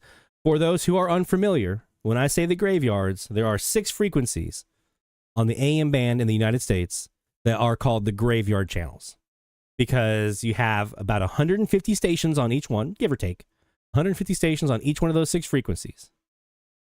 And they're all running non-directional 1,000 watts. Daytime, nighttime, 24 hours a day, pretty much all of them. There's some that are a little bit lower, but no more than 1,000 watts, non-directional, and they just pile on. So it's like, it looks like a graveyard. When you look at like the map, if you were to look at the map of the stations on these frequencies, which we're going to do one of them right now, let's look at, I'm going to pull up 1450. Okay, and look at this map. This is the U.S. map for 1450. It looks like a graveyard, especially on the eastern side of the country. It looks like a graveyard. You're just kind of piling them all in there. So hence the name graveyard. So we're doing the Graveyard Challenge, 4th annual. We're doing this a little different than we've done in the past, though. This is not going to be just basically how many can you hear? Because there are factors that go into that. East Coast folks, you're going to clean up, right? Barry over there in Nashville is going to clean up because he's got all these stations around him. Charles out west, Stephanie out west, John in Arizona, not as many stations for you guys. So we're going to even the playing field a little bit like we did for the Summer of DX Challenge. So we're going to look at number of logs and number of states and countries and all those things, but we're going to put a scoring system in place. And it's going to be the same scoring system we use pretty much for the Summer of DX. So you get 1 point for every 100 yards, or 100 miles of distance between you and the station you received. So basically 0 to 100 is 1 point. 100 to 199 is a point. 200 to 299, 2 points. 300 to 399, 3 points, and so on. Okay? So you get 1 point for every 100 miles, roughly. And if you use a portable radio, we're going to give you a little bump. Right now, I'm going to start at 3 points just to see how that goes. Okay? I may bump that to 5 to what we did at the Summer of DX Challenge. I feel like that was a pretty good mix and kind of a balance. What I'm trying to do is the SDR folks are going to have just a ton of stations because they can. The portable folks are having a tougher challenge, so they're not going to have as many stations, but I want to try to even that out and balance that out by giving them a couple extra points. So whoever has the highest point total at the end of our 3 weeks, so this will be running from now until 0100 UTC on the 16th of November, okay? Whoever has the highest point total at that point will be our champion of the Graveyard Challenge. They're going to get a really cool t-shirt that we did a couple years ago, or last year, I think, and we send that out to them. So this is going to be our challenge for the next 3 weeks, week 6, 7, and 8, from now to the 16th of November UTC time. So this time on the 15th of November, we'll be ending and doing our next round of the next challenges. So basically there are 6 frequencies. So what I was thinking in my head was 2 per week, basically, because of 3 weeks. If you do 2 frequencies and focus in on 2 frequencies a week, you can hit all 6 channels or all 6 frequencies and hit them hard. And this is a great time of the year to do it because what I was just talking about with the sunset and maybe getting some stuff a little bit further away from you than you're used to getting because you're getting a little more out west, things like that. So pretty cool time to do this. So we're going to start off our first top of the hour alert of this challenge sequence on 1450, one of our graveyard frequencies here. I would start on 1230, but we have a local here on 1230. So I'm just going to randomly pick 1450. That's where we're going to start. We're going to look at these other frequencies as well. We're going to start here on the north SuperLoop at 15 degree SuperLoop and see what we can hear. So let's go ahead and fire off here. Top of the hour time frame, right? DX Central Live, top of the hour alert. All right. Dennis, no, we're not. I'm going to say no for now on the time zone thing. I may change my mind on that, though. Why am I scooted over? Scoot me back. There we go. I may change my mind on that and do time zones. We did that. Well, we were doing that for the Summer DX Challenge, and I haven't really officially done that yet. I just realized the other day. So I haven't done that yet, but I'll play around with that idea a little bit and see how it goes and what kind of response we get. But let's start here on the 15 degree SuperLoop. We're going to go to 1450. And let's just see what we see.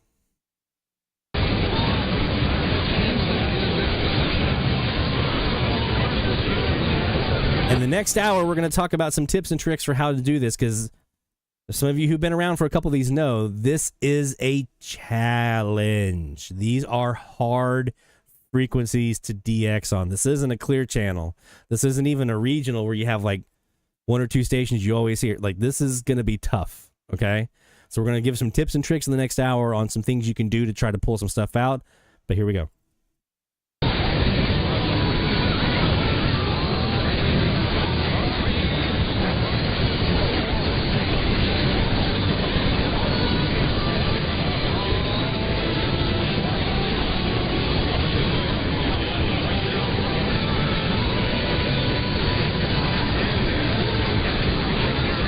Selfishly, this is my attempt to reach my goal of 100 of these graveyard frequency or stations logged in Mandeville by the end of the DX season. I need 14 more. So, selfishly, that's what I'm doing.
right, so there was the first ID there for this challenge for us. It was 98.1, the Bull on 1490. That's KWXT in Dardanelle, Arkansas. So that'll be one that we have. Now, I am aware, I'm looking at the page right now, and I'm aware that the tables are all old stuff. And I'm trying to get it to update, and it's not updating. I don't know why. So bear with me on that one, guys. I don't know why. The form is there. The form works. The form is taking your logs and putting it in, even if you don't see it on the page yet. I've been trying to get this page to update now for like 3 or 4 days, and it's just not updating. Like whenever I make changes to it, it's not updating. WordPress has been acting really fun lately. Thanks, guys. So I'm refreshing it now to see if this fixes it. I don't think it will, but so yeah, bear with me on the tables and the log entries and all that kind of stuff, because I'm aware that it's old data from like this week. I know, but I'm working on getting that fixed. So just bear with me on that. All right, so we are going to be sitting on these frequencies for quite some time, the next 3 weeks. So we'll be doing a lot of that. Yeah, it didn't change it. It's still showing the old stuff. Anyway, I'll be working on that for a couple of days probably. So just bear with me on that, guys. I promise you I'll get it fixed if I can get it to work. So let's talk about some tips and tricks for Graveyard DX. We're gonna walk through how to try to quiet down the roar. As you noticed, these graveyard frequencies, because there are so many stations, it's just a roar of stations all at once. So how do you get that to quiet down to allow a station to rise up to the top so you can ID it? We're going to use some tips and tricks about that. We're going to talk about a couple of techniques that my dad taught me. Larry Van Horn, N5FPW, taught me on how to do all of those fun things. So let's take a quick break, and then when we come back, we're going to do exactly that. We're going to look at how to navigate these graveyard frequencies, how to tame the beast that is the graveyards. So don't go away, my friends. More DX Central Live is heading right your way. DX Central, because we're all about radio. Visit us at dxcentralonline.com or check us out on YouTube. Search DX Central. DX Central Live is brought to you in part by... For more than 90 years, the National Radio Club has been at the forefront of providing DXers with the latest in station news, DX-related technical information, and reception reports from DXers around the world. The NRC's AM radio log, now in its 45th edition, is the most expansive and detailed resource of station information for U.S. and Canadian radio stations that is available in any format. The club's publication, the DX News, is available in both print and electronic format and provides the latest information on call letter and format changes, construction permits, and other information to help keep DXers informed of the latest updates they may hear on the air. For more information, visit their website at nationalradioclub.org. That's nationalradioclub.org. With a lifetime membership, the International Radio Club of America gives DXers incredible value by putting important station information right at your fingertips. The club's e-publication, the DX Monitor, includes DXer loggings, station information updates, international loggings, and more. Other club publications include the IRCA Mexican Log, a must-have resource for any DXer that chases stations from Mexico, the TIS HAR list, the IRCA slogan list, sunset sunrise maps, and DXer technical guides. The joint IRCA-NRC email reflector and groups.io group is a hub for real-time DX conditions, station news, and DX-related conversation. For more information, visit ircaonline.org. That's ircaonline.org. From long wave to satellites, medium wave through HF, ham radio to scanners. If you can DX it, the Spectrum Monitor has you covered. Editor and publisher Ken Reitz has assembled a who's who of radio writers to share their knowledge and expertise from a wide range of DX-related topics. Each month, the Spectrum Monitor's columnists dive into their specialties to give readers tips, tricks, the latest news and station updates, and more. The Spectrum Monitor also provides a monthly assortment of feature articles that give in-depth insight into the past, present, and future of DXing. You can get a full year of the Spectrum Monitor for only $24. Individual issues from the current year are available for $3 each. You can also purchase previous years of the Spectrum Monitor in their entirety for as low as $12. For more information, visit thespectrummonitor.com. That's thespectrummonitor.com. Through crashes of static in quiet hours, we listen. In languages we can scarcely understand, and of places we have only visited in our dreams, we listen. Incessantly, we perfect our array of aerials, receivers, and resources. We refine our skills and our techniques so that we might listen. We are DX Central, and we're all about radio. Visit us at dxcentralonline.com or check us out on YouTube. Search DX Central. Keep up with DX Central. Follow us on Twitter at DX Central.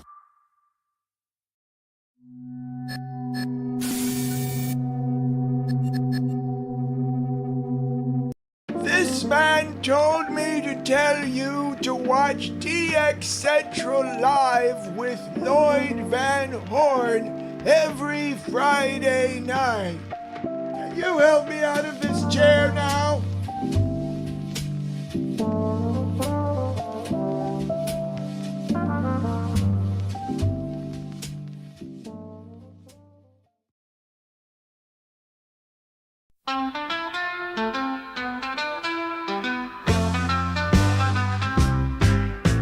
Airwaves playing loud and clear. The DJs bringing cheer. Voice of gold up on the scene. Signal strong just like a dream. Hear the jingle station name. DXers in the nightly game. Picking up that magic sound. On the hunt all around. Radio heroes in the sky. Let them frequencies fly. Sound calling far and wide. Good DJs never hide. From the DX Central North Shore Studios, this is DXC Live. Now here's your host, Lloyd Van Horn. From the North Shore Studios here in Mandeville, Louisiana, and Studio A, it's DX Central Live every Friday night at 23:45 UTC, 18:45 Central Time on dxcentrallive.com, as well as over on YouTube. If you're watching us there, we definitely want to say hello and thank you for doing so. And it just kind of froze there, didn't it? Thank you for watching us here on YouTube, youtube.com/@DXCentral. That's our URL for DX Central here at YouTube. Let's try that again. Eh? No, I didn't do it. I did it. Eh? Ah, there it is. There's a little button. Nice. So yeah, we'd appreciate if you guys subscribe. That way you'll be notified when in the bell icon. So be notified when new videos are posted and when we go live here on our live streams. And if you give us a like on the video and leave a comment, that wouldn't hurt our feelings at all. Already starting to see some logs pouring in for the Graveyard Challenge. That's awesome. Awesome. Again, if you go on the page and you look and you see a bunch of old data on the tables, I know. I'm working on I have to recreate all those tables and rebuild them from scratch because WordPress is being silly. The form itself is working though. I promise you, the form that's there, that's capturing all of your logs and importing them into a Google Sheet, that process is working fine. I've already double checked. It's all working fine. It's just all those tables that I have on there I have to recreate. And again. Yay. All right, let's talk really quick about some graveyard tips and tricks since we're now going to be sitting on these frequencies, these 6 frequencies for the next 6 weeks. 3 weeks, not 6, 3 weeks. I got ahead of myself. For the next 3 weeks, we'll be sitting on these 6 frequencies, these graveyard frequencies. So what are some things that you can try to do to help yourself to be able to get more stations in your logbook and hear more great DX on these very crowded frequencies? Again, we're talking like 150 or so stations per frequency, 140, 150 of these every frequency. All right, so the first thing that I will tell you is turn your volume down. There's a couple ways you can do that. You can turn your RF gain down. Just if you have a slider or some way to attenuate the gain on your SDR or your radio, that's the first thing I would do. Back your gain off way, way, way down. What that's going to do is that's going to calm down the roar, because the roar. There's a bunch of stations in there that you can't hear. You're not going to be able to get them.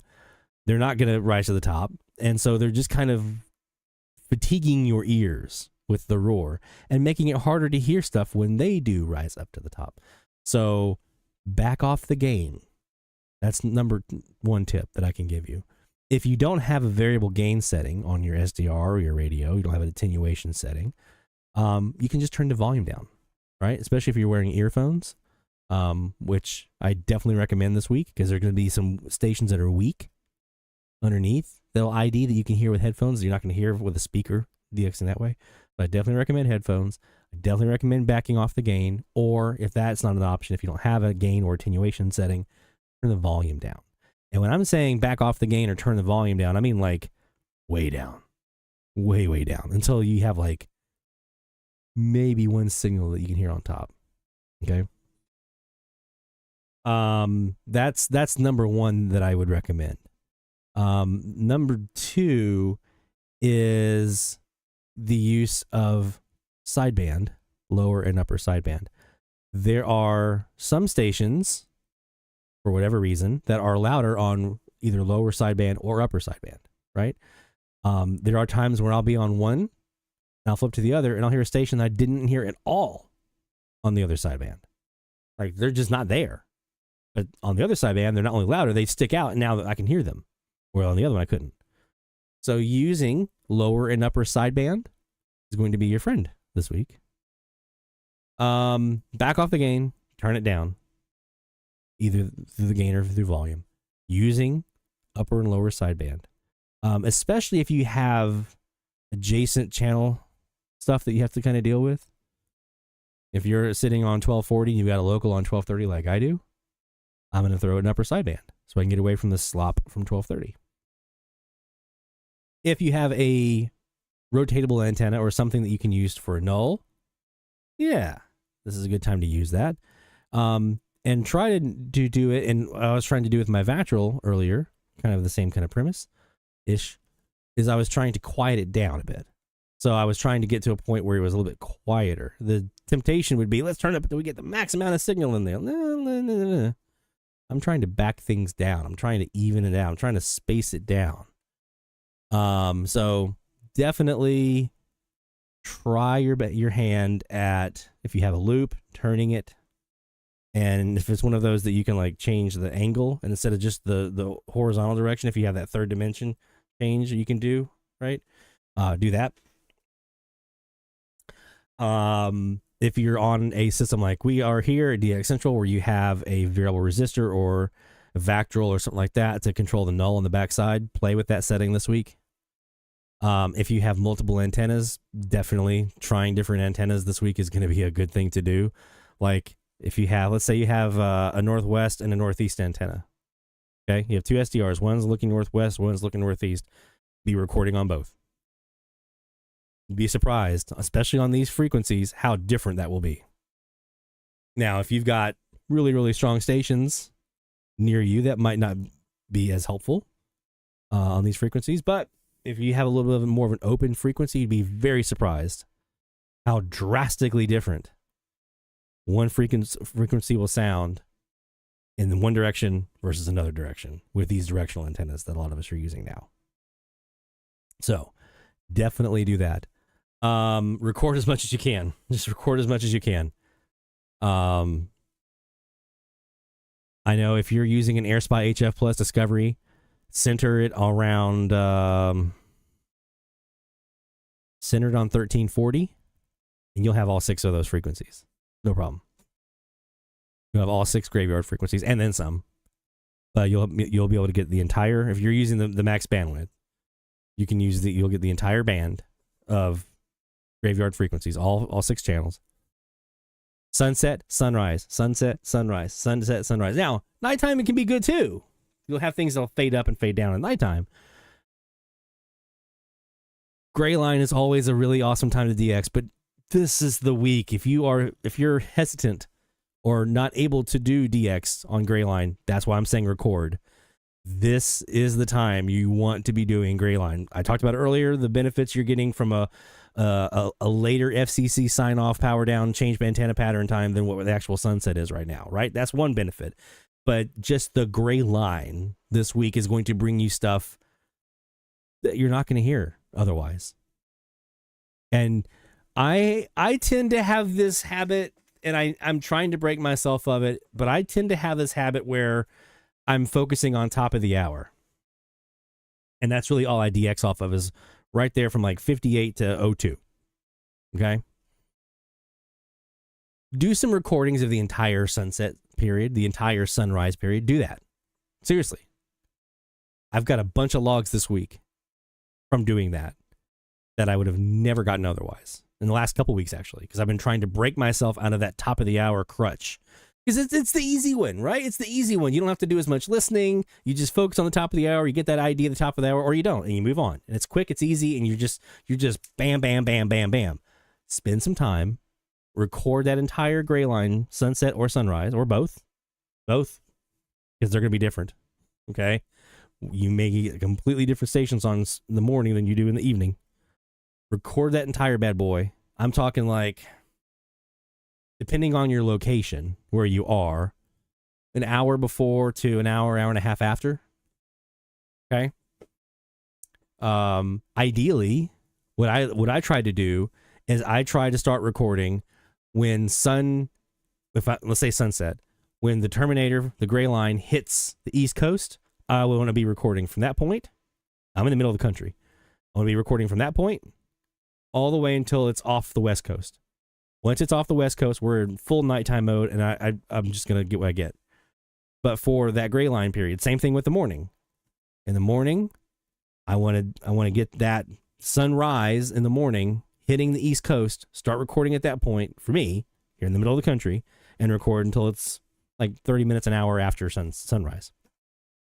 You'd be surprised what you get. Airspy users, code channel canceller, code channel canceller, code channel canceller. Can't say it enough. It's going to be your friend this week. Noise reduction, going to be your friend this week. Or these next 3 weeks. Okay? This is a fantastic time to be doing SDR work. I'm rewarding those who go the extra mile and do it through the portable by giving you extra points this week. But if you're like me, my goal is to get new stuff in my logbook. I'm using this challenge as an excuse to do that, but my goal is to get more stuff in my logbook, right? Not get it more logs than Barry or Carl or anybody else. I'm not going to hit that. That's fine. I want more stuff in my logbook. That's my goal. And so for me, that means an SDR this week. That's just what that means. It's an SDR. Okay? So some tips and tricks are there for you guys. Back off the gain, turn down the volume, however you can get that roar tamed. Use your upper and lower sideband accordingly. Check it. If you're doing an SDR recording, sweep through lower sideband, sweep through upper sideband. Same time frame, same frequency. Just check it. That's one of the reasons I wanted to give us 3 weeks to do this, was so you have plenty of time to hit every frequency thoroughly. This is the best time of the year to do this. That's why I've always wanted to do it around Halloween. All right. Yeah, Jacob says perfectly. Log your pests, your easy ones, your gimmies, get those on a portable. There's your points. The ones you know for a fact you're going to get no matter what, do that on a portable. You get your bonus points, you're home free. The ones you got to squeeze out of the ionosphere like a dirty rag, dish rag, SDR that bad boy. Don't punish yourself. If you have access to an SDR, do it. If you don't, that's fine.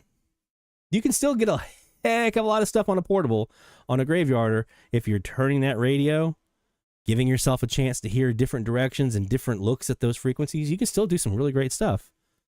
But for me right now, my goal is I want to add 14 more stations to my logbook on the graveyard frequencies to put me at 100 total that I've heard here in Mandeville. That's what I'm shooting for this week. Anything more than that is gravy. The next 3 weeks, rather, is gravy. But if the next 3 weeks I can add 14 stations to my logbook on these frequencies, you're going to see a big old smile on this face, because that'll be a goal crossed off the list for this entire season. Let's do some FM. We're going to come back to the AM here in a little bit, but let's change speeds just a little bit, and let's do some FM. And I want to look at some meteor scatter recordings. Now, I go to view. Okay, let's go ahead and pull this up here on screen. And I recorded 2 recordings this morning. And I did the analysis on both of them. And one of them I know is going to work, and the other one I don't know. So I'm going to try with the one I don't know if it's going to work or not. Let's see. Because I had a little pause in the middle, and I don't know if it's going to pull up. It did. It pulled up the whole thing. All right. Now, I haven't looked at this one yet. The other one, I only saw one time when I saw a little burst. But this one I haven't looked at yet. So let's look at this one together, and we'll see if we see anything. And we're going to hit stop here on our SDR. And we're going to pull up this recording here, and we're going to look at this bad boy. Let me see if I can get this to start. And here. Okay, it's rolling. Nice. Okay. So now what we're doing is we're looking for bursts, for meteor scatter bursts. Now, why are we looking right now? I mean, it's good to look at any time of the year, but we have the Orionids just peaked here on the 20th. The Taurids meteor shower is ramping up to peak this next month, and that's the big boy with the big fireball meteors that leave big ionization trails for us to DX off of. And the Draconids is actually underway, or is about to be, I think. So we've got some meteor dust entering the atmosphere and the ionosphere right now, so this is a good time for us to be looking for FMDX via ionized meteor trails. Little particles, little dust, little rocks from meteors, and these clouds of debris from comets enter the Earth's ionosphere, leave these trails as they burn up in the atmosphere and the ionosphere. They leave trails of ionization. Those ionization layers reflect FM radio signals back down to Earth that would normally be shooting into space and continuing on their journey at the speed of light. They hit these ionization trails, they bounce back down to our antennas, and they give us a chance to hear things we would not normally get to hear thanks to space and physics and astrophysics and things. Let's take a look and see what this guy is right here. Is this anything I need to be aware of? I doubt it. That looks troposcattery. That looks very troposcattery, or it's either Lafayette or it might be Alabama. I'm going to probably say Alabama, though. I don't know why I don't have RDS off it. That's a pretty strong signal there. The other thing is we did have a little tropo this morning.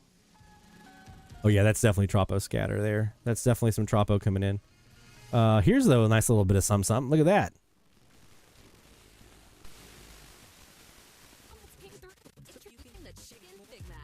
And look at that. We have a meteor scatter hit. Look at that. So there you go. That is a perfect example of what one of these things looks like. You saw me on the one we did a couple weeks ago from Macomb, Illinois. We have this little burst right here. We have a little burst right here. We have a little burst right here. It's on multiple frequencies. That is a classic time or classic way that you could look at this on the waterfall to say that's a meteor scatter burst. And you'll see how there's nothing, and then you have this little right there. The other one over here, it ramped up. There was a ramp up, and it stayed, or maybe if it ramps down, that could be airplane bounce, it could be troposcatter. This is meteor burst. This is meteor because it comes and it goes very, very quickly, and you get this little burst of signal. This one from WIRK down in Indiantown, Florida. This is a relog for us. We've heard them before, but let me just replay this event one more time here so you can see it. So we're going to go, and we're going to dumb down to 102. Let me do this. Let me hit play. Okay, oops. Let me get my... There it is. All right. I want to find that little burst. Right here it is. Ready? I'm getting that frequency in. There we go. Look at that. The RDS pops up quite nicely. It's a strong enough burst. Now, how do these meteor scatters work? There's two things you can do. Oh, I gotta talk about that, don't I, Mike? I forgot about that.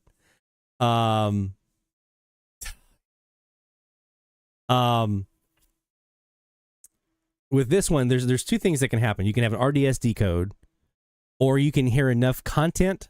If you're lucky, you can hear enough content to be able to identify who the station is, like a slogan or something like that, local ads maybe.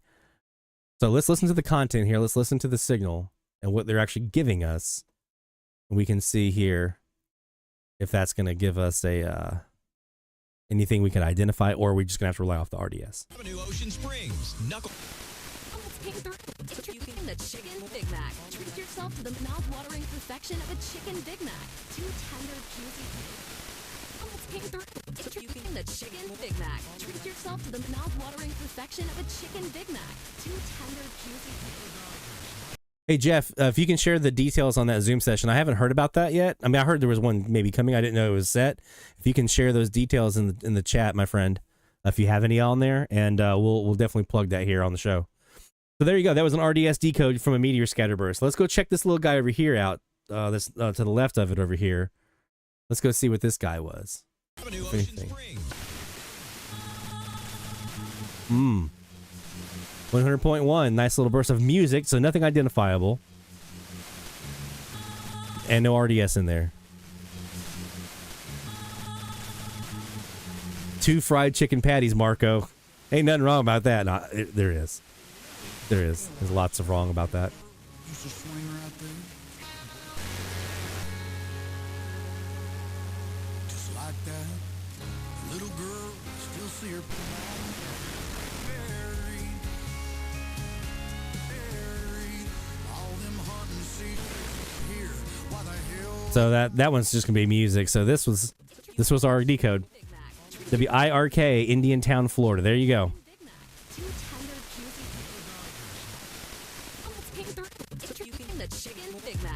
That's it. That is meteor scatter right there. It's extremely hard to do if you're not using an SDR. It could be done, but it's extremely hard to do if you're not using an SDR or an autologger like we talked about earlier with the TEF 6686. Those will capture meteor scatter if the timing is right. If that burst right there, if my autologger was sitting on that frequency at that moment, it would pop that up if it was strong enough to decode it. Let's see what else we have on this one. Nice. So that is a relog. We already have them in the logbook, but I'm very glad that we got that. I always like being able to demonstrate for you guys that sometimes you luck out and you get something. A lot of these meteor scatter bursts are just nothing. There's nothing to them. There's a whole bunch of nothing, but every once in a while you luck out. Now see that one right there, that little flare up that we just had right here? Couple things about that. I'm not seeing a similar burst of energy or enhancement on any other frequency. And this one starts slow and it builds up and it builds up and then it goes slow. So let's just take a look and see what was there. It's going to be tropo scatter at best. Airplane bounce, possibly. But let's just see. This is going to slowly build.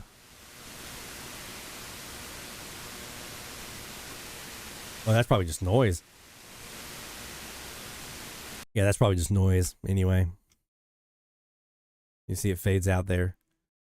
You'll see that sometimes meteor scatter will hit that way-ish, but it does it on a couple of different frequencies. And you'll see it like lasting several seconds over multiple frequencies. And that's a nice one. When you get a couple of seconds, or I've even seen as much as like a minute on meteor scatter sometimes.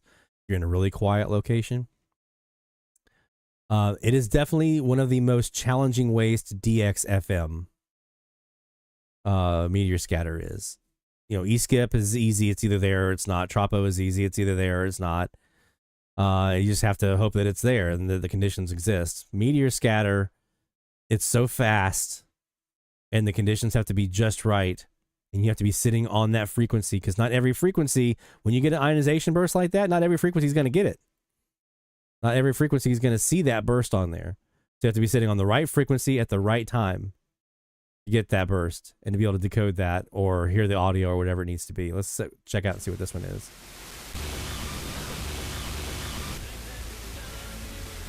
Get a little flare up. I'm turning the volume down because I'm trying to keep the copyright police away.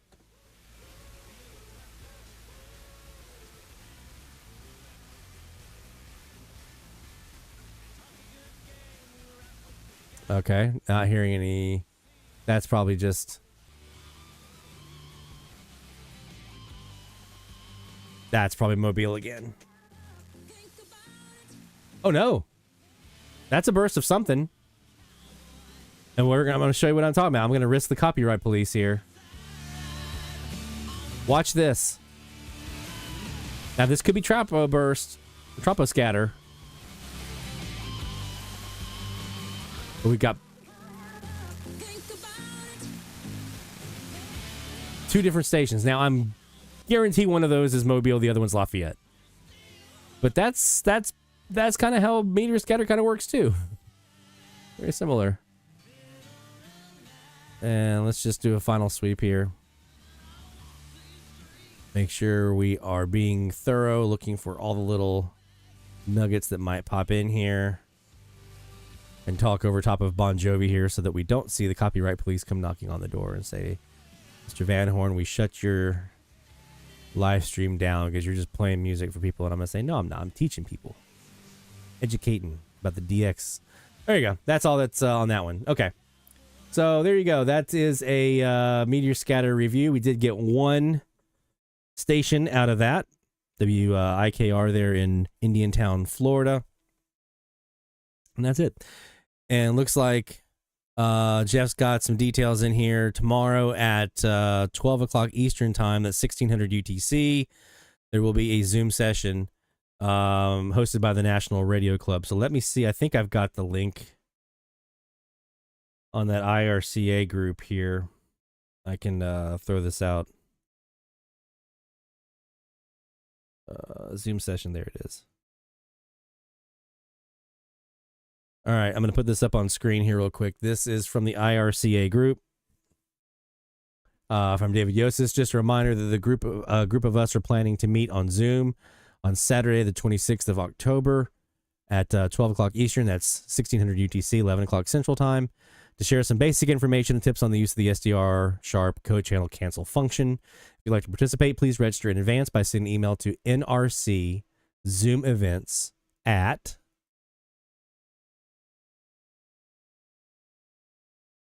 don't know the at there. Let's see. I can't tell the at. Do you have the at? NRC Zoom Events at, is it Gmail? If you've already registered, you should have received the login information by now. If not, please consider joining us. It'll be open to all DXers regardless of club affiliation. Please feel free to distribute this information to any individuals or lists. And we're doing that. I don't have that rest of that. It cuts off the email. I'm going to assume that is that Zoom, NRC Zoom Events at Gmail? It cuts it off even on the hover over, so I'm not sure what that email address would be. There you go. If somebody has that, they can throw into the chat. There you go. If you are not able to make it to that event, have no fear. We've got you covered. We have a video here that we put up on our YouTube channel here on using the code channel cancel. I'm going to mute Ryan Reynolds' ad here before he starts talking.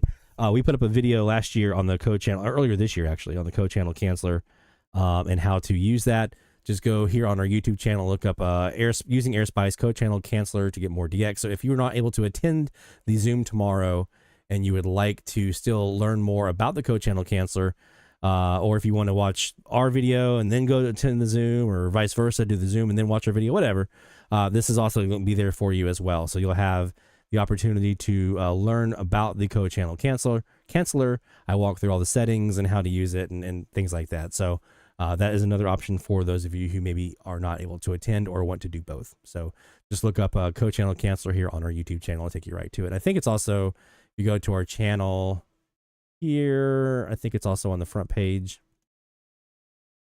Yep, it's right there. It's also right here. If you look on the DX101 videos on the front page of our channel, it's like the 4th or 5th video on that little DX101 strip right here. Boom, there it is right there. There's the firmware update. I just realized that my thumbnail says updating the firmware. Why didn't y'all tell me that? Look at this. Updating the firmware of my Airspy. Why did nobody tell me that?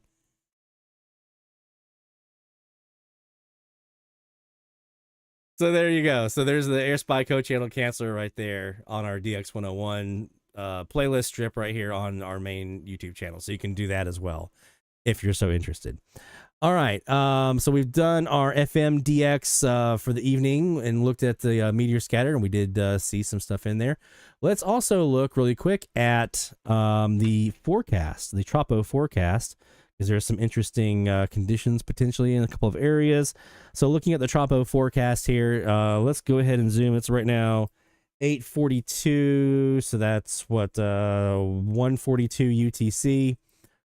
Let me go ahead and so right after this, so right in here in the next couple hours, we should be seeing some Tropo here along the Gulf Coast, maybe a little bit here on the East Coast into Florida, into the South Carolina coastal regions, right there in the Low Country. You'll have a little bit up here in Illinois as well, stretching into parts of Missouri, Iowa, and Indiana, right here just southwest of the Great Lakes. A little Tropo building in there, including some that reach kind of that moderate to high range.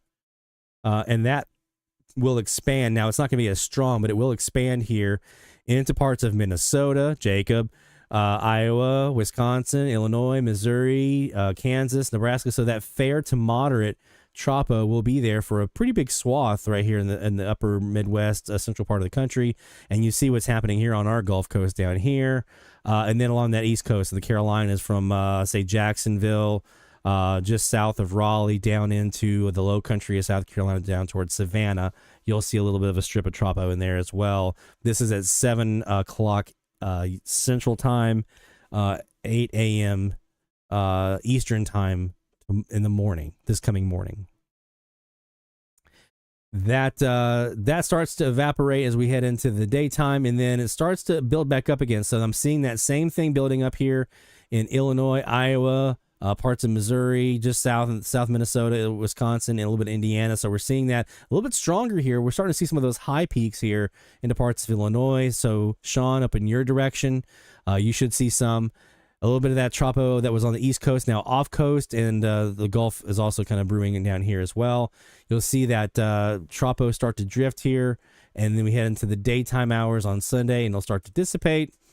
And then it looks, we have some stuff down here on the Gulf Coast and a little bit up here in the mid-Atlantic area that's kind of building in, say, Monday night into Tuesday morning, potentially. I'm not going to go very far into this because I don't like to do more than like 3 or 4 days. Anything more than that, you're just kind of a crapshoot. So yeah, I think in the mid-Atlantic area and overall also here in the Great Lakes, so also in Ontario, Toronto, that area, you guys would see something here too. So a couple of areas to watch. We definitely have some Tropo. Boot Crew North, guys, in Arkansas. We might have something here Tuesday morning that really could be nice. Otherwise, it's kind of isolated to the coastline, except for here on Monday morning at 7 a.m. Central Time. Look at Texas, man, getting in the action here. Really nice into parts of west or east, southeast, and southern Texas here. Really nice in there. Let me just fast forward, and looks like they're seeing a front come through later this week that might bring a little bit as well. Let's look out into, where is that? Here it is. Let's look out west. There's usually not a whole lot there. I feel like I'm ignoring our West Coast folks because I don't always do the West Coast because there's not a lot of Tropo out here. But it looks like there could be some usual kind of coastal locations here that might be seeing some stuff.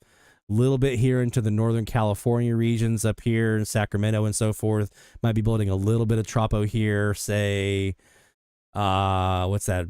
200, 2 o'clock tonight, 2 a.m. tonight, Saturday morning. Could see a little bit in here over the next several hours after that. And that even pushes in again. That would be, we're what, 5, so there's 7 hours. So that's 11 o'clock Sunday evening.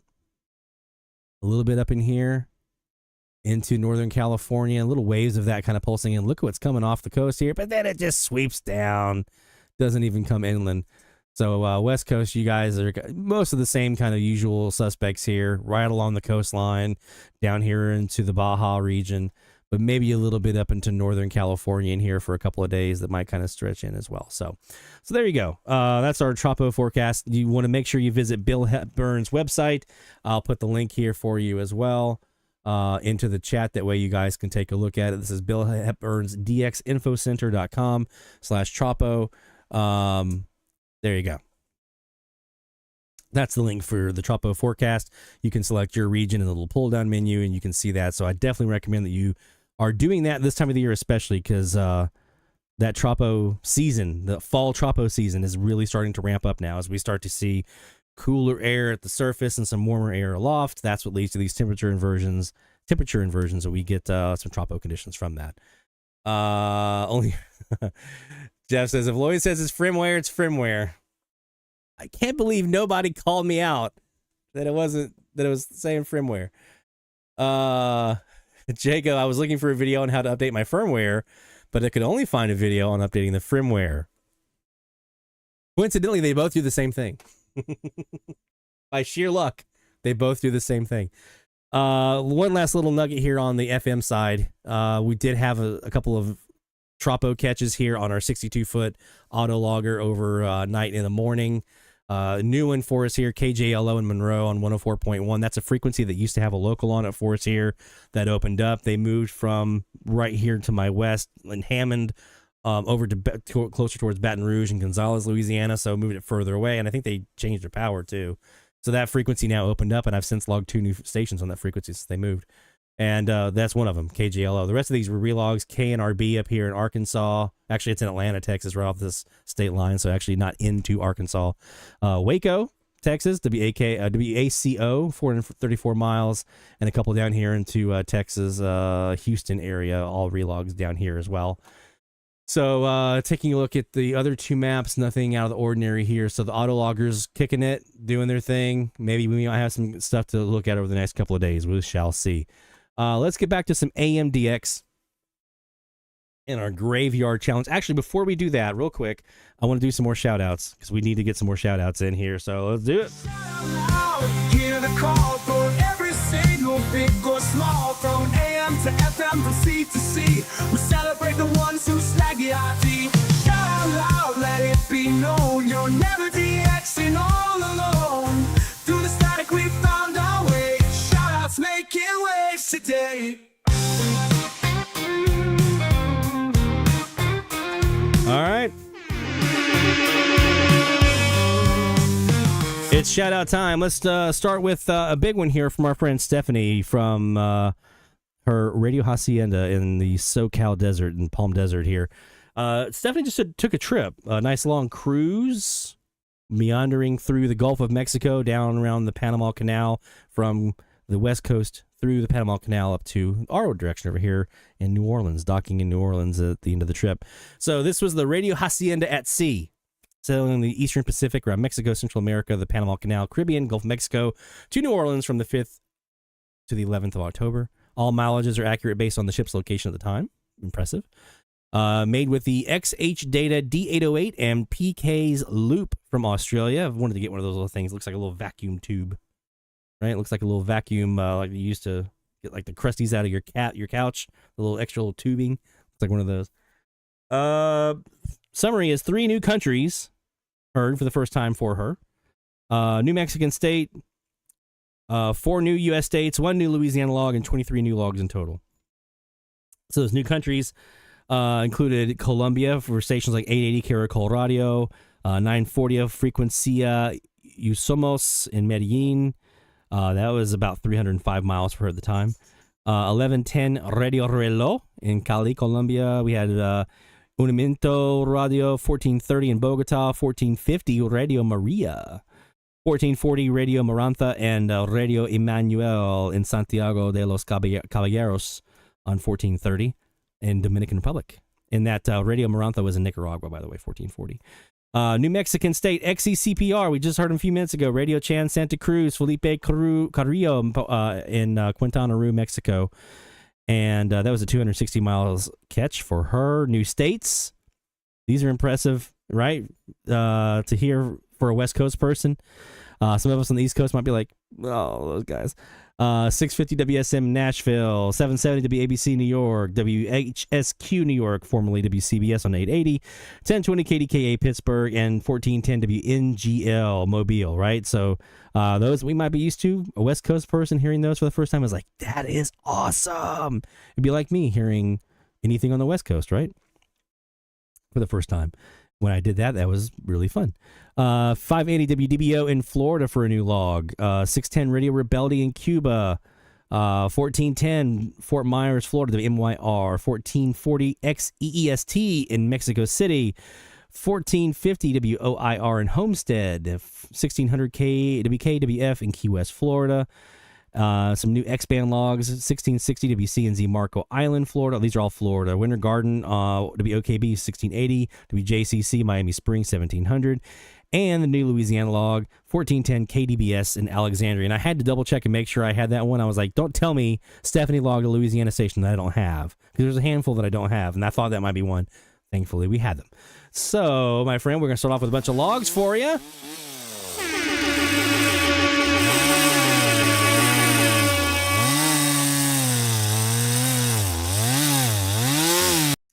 And we've got to do some states.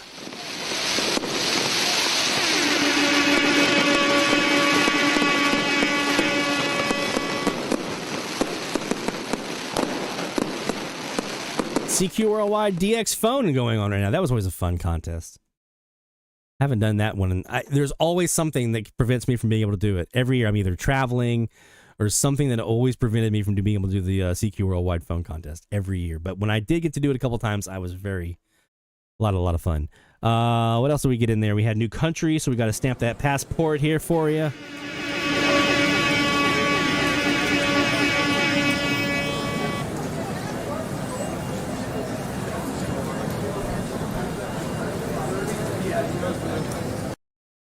New Louisiana log, so we're dosing out some gumbo here, baby.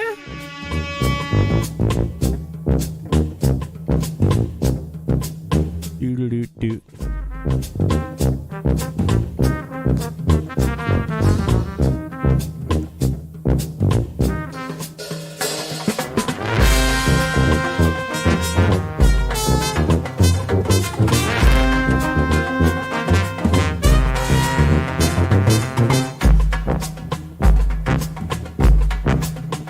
And we got one more here. The Mexican state, Estado de Mexico.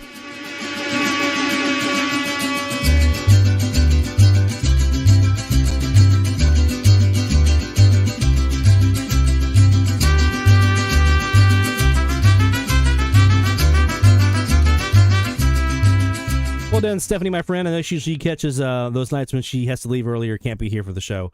She'll usually catch us on the replay. So congratulations, my friend. Well done. And always fun to be able to DX outside your normal confines, isn't it? We still have a couple more here to get to before we get to the top of the hour alert here in just a couple minutes. So I do want to at least read a couple of these. Carl in Tennessee, 6 new logs with 3 of them on challenge frequencies. 800 WDEH in Sweetwater, Tennessee. 830 WACC in Florida, 820 WCPT in Willow Springs, Illinois. Outside of the challenge frequencies, 780 WCKB in Dunn, North Carolina, 600 WKYH in Kentucky, 630 Radio Progreso in Cuba. Very nice. For a new Latin American station. Station total is now at 866, so we do some more log song.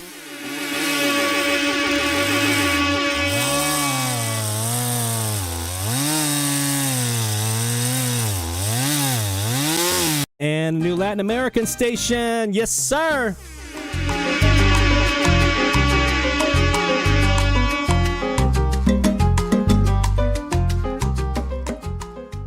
All right, let's do one more in this round of shout-outs, and then we'll do the rest. We've got Dennis, get to you in the next hour, Jacob next hour, and Stuart, we'll get to yours the next hour as well. So we have those 3 coming up here the next hour. So the last one for this round, though, we've got Tom in Indiana. So the DX bug hasn't really quite hit him just yet this season. I get that. So I haven't been too active yet, but did log 2 nice new 1,000+ mile ones this last week. October 24th was 830 KUYO in Evansville, Wyoming at 1,023 miles. Thanks to the tip Jacob. I know I was looking for him in there. That was Wyoming number 5 for him. And this morning, October 25th, logged WKAQ 580 in San Juan, Puerto Rico at 1,995 miles for the second Puerto Rican station. Very nice. Hope to be more active in the coming months. My friend, we're doing the log solve for you.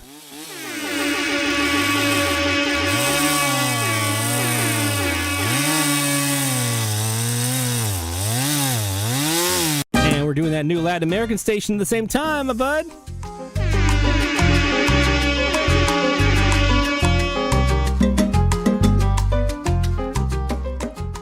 Something that just feels right about that music and the Vuvuzela sound together. All right, we'll again do another round of those shout-outs here as we get into the next hour, but I do want to do some live DX. You know why? Because... DX Central Live Top of the Hour Alert. It's top of the hour time frame. It means we're looking for IDs here on the AM band. Now, I'm going to be honest with you. I've been having some noise issues here in Mandeville in my neighborhood now for the past week and a half or so. And it's especially bad here on our 150 degree shortwave central, Kiwi. It's been terrible. I sent a query into our power company about it because we tracked it down to something from their side. Normally by now, this is just noise. Noise, and you can hear it. I don't see that now. So I jinxed it. There's one of those spikes right there. That's what those, it's just usually stacked up over here. So I'm starting up. There's a couple more. Let's get some DX in before the noise overtakes us.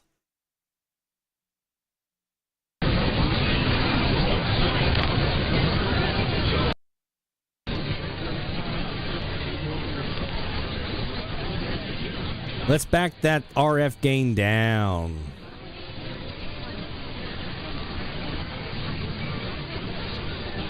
I've got it down as far as it'll go. Let's turn the volume on it down just a tad as well.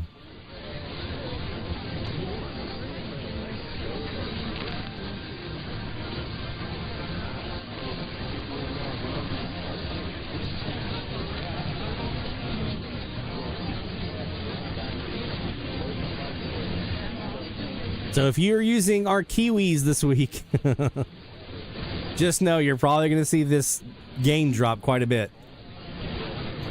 At times. I will reset it, but at times I may be backing the gain off quite a bit.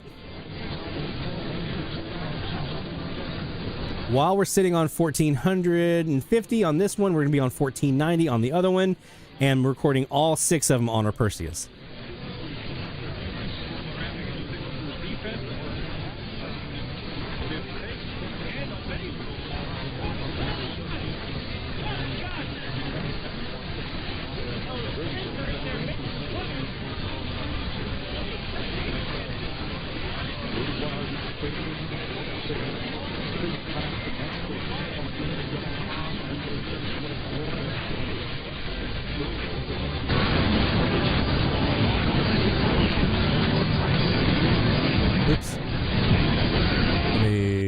SAS this one.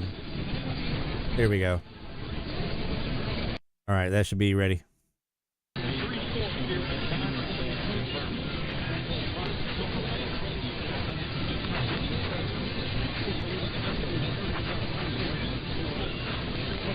Yeah?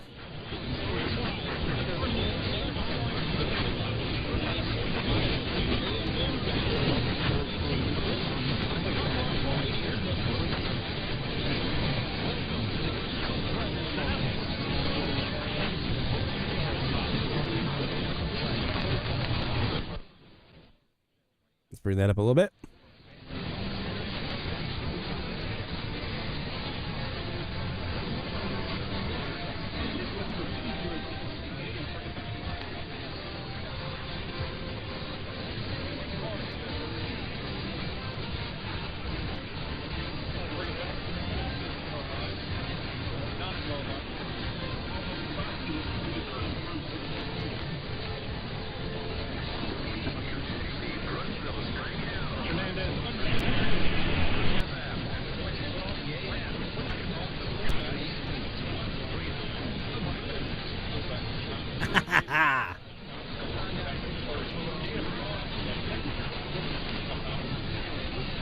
WWJB, Brooksville, Florida.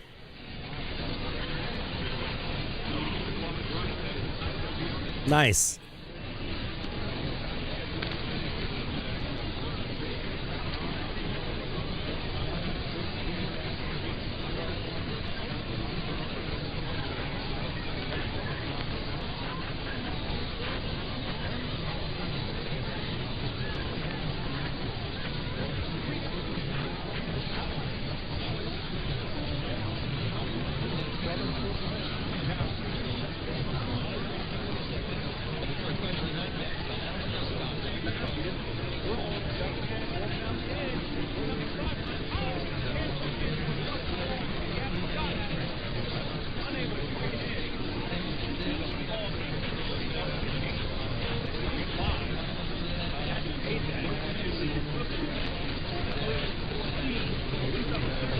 Here's that one here, almost literally across the Gulf.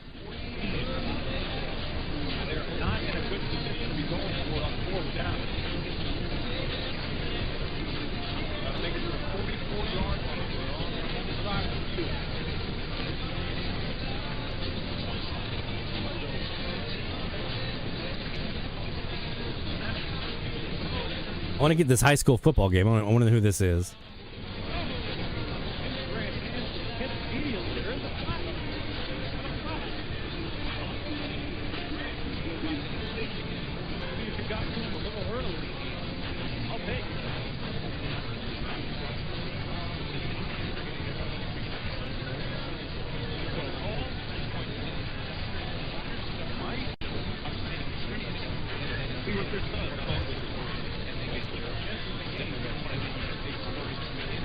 WSDV?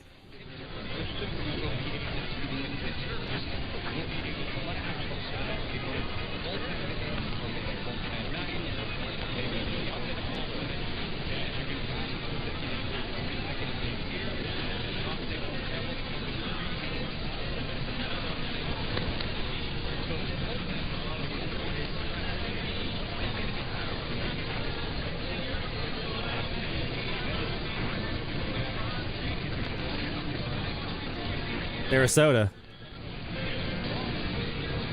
Oh, that the Fray song?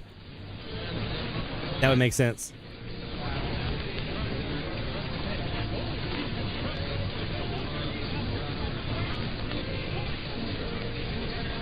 Also right on the coastline.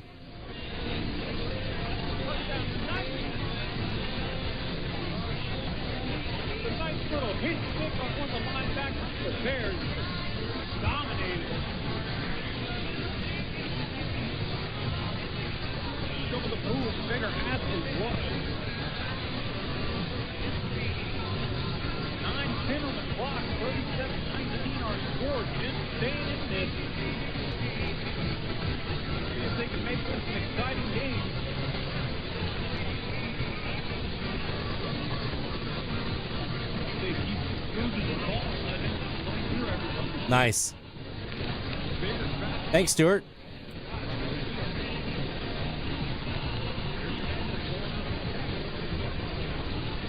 I'm hearing some country or southern gospel in there in this high school football game. That apparently the score is 37-19. I haven't heard him say a team name, or he may have said, I just couldn't pick it out. I heard the Bears. I heard one person say the Bears.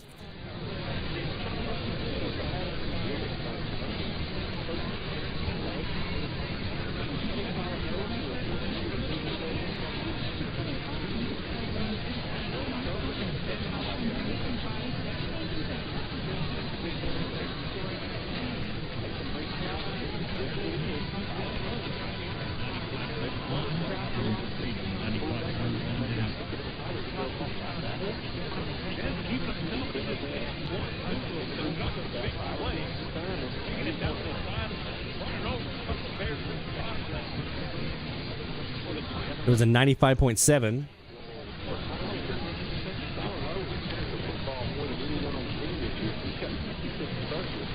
Which could be Palestine, Texas here, KNET.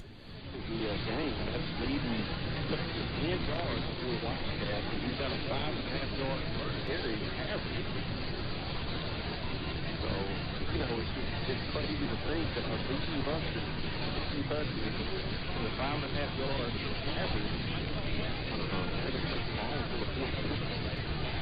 show you what kind of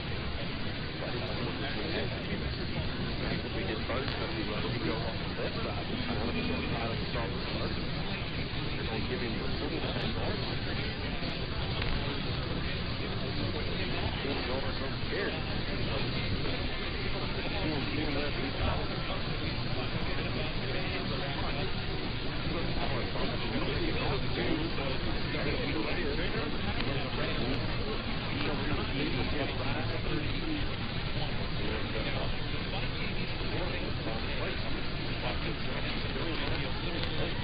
As a reminder, this is the default. I adjusted the suggestion from Jacob, Airplane Engine, in the chat.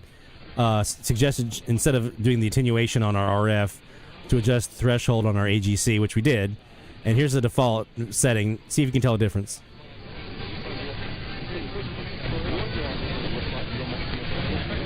See how much harder that is to pick that high school football game out? And anything really distinct? You've got that flutter, you've got the roar.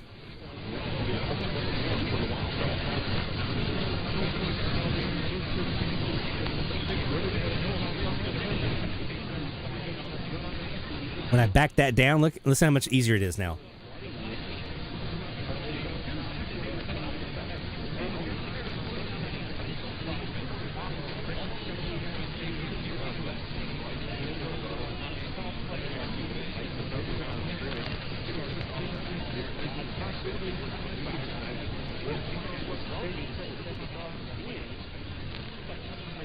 See how much easier it is to hear them now?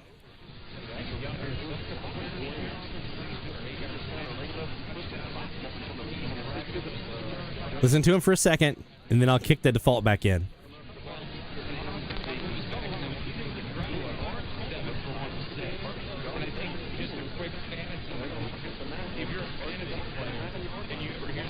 That would make sense.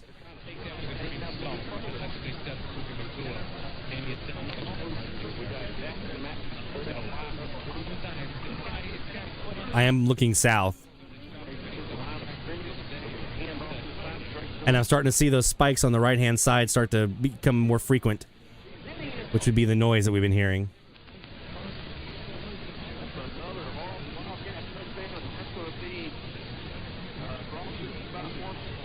All right, let's hit that default.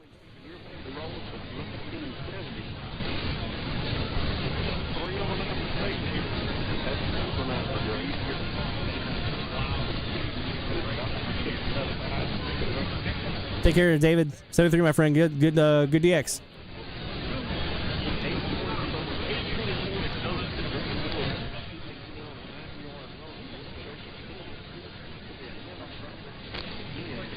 So much easier with that threshold kicked in. All right, let's check and see.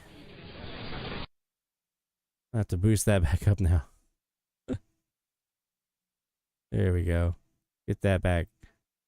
And let's go ahead and stop the recording and see if we have anything going on here on 1490.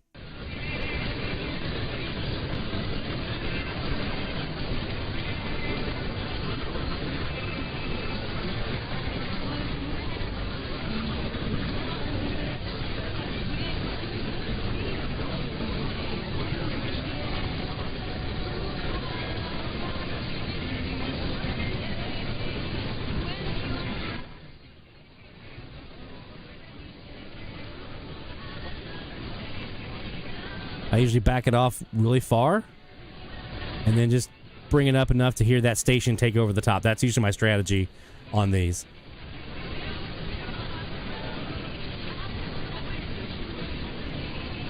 Hey, Mexico Mike P. Mike G.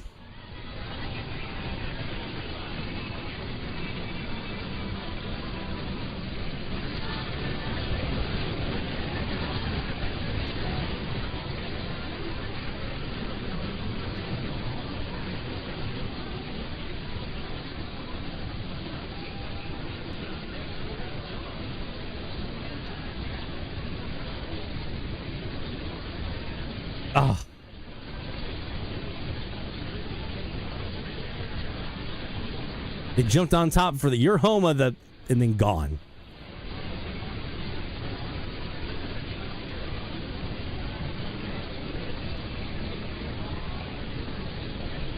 Hey, Norfolk. Welcome, my friend. Been a while.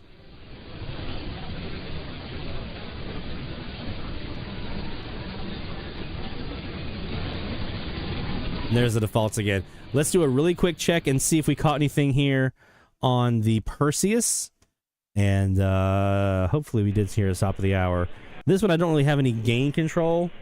I mean, I can turn off my AGC, but that doesn't... I can attenuate. But I don't have a lot of control here.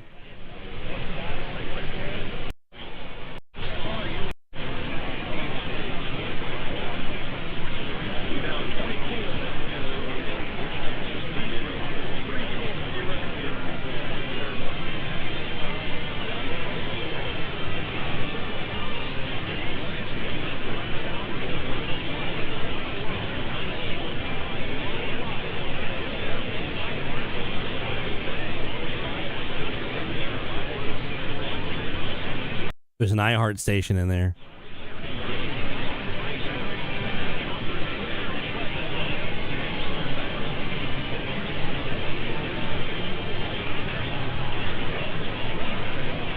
Okay, so yeah, those are the first two frequencies I'm starting with, by the way, 1450 and 1490.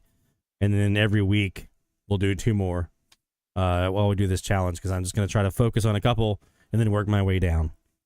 1230 will be the last one because I have a local here on that frequency, and it makes it kind of hard to do anything. All right, let's go back to normal conditions here. We're out at the top of the hour. We got another round of shout-outs to get to, and I want to make sure we get those in before we adjourn this evening and have a chance to get some more recognition, starting with our friend Dennis. So, Dennis, we got some shout-outs for you coming up next. To FM to C to C, we celebrate the ones who slag the IT. Shout out, let it be known, you're never DXing all alone. Through the static we found our way, shout outs making waves today.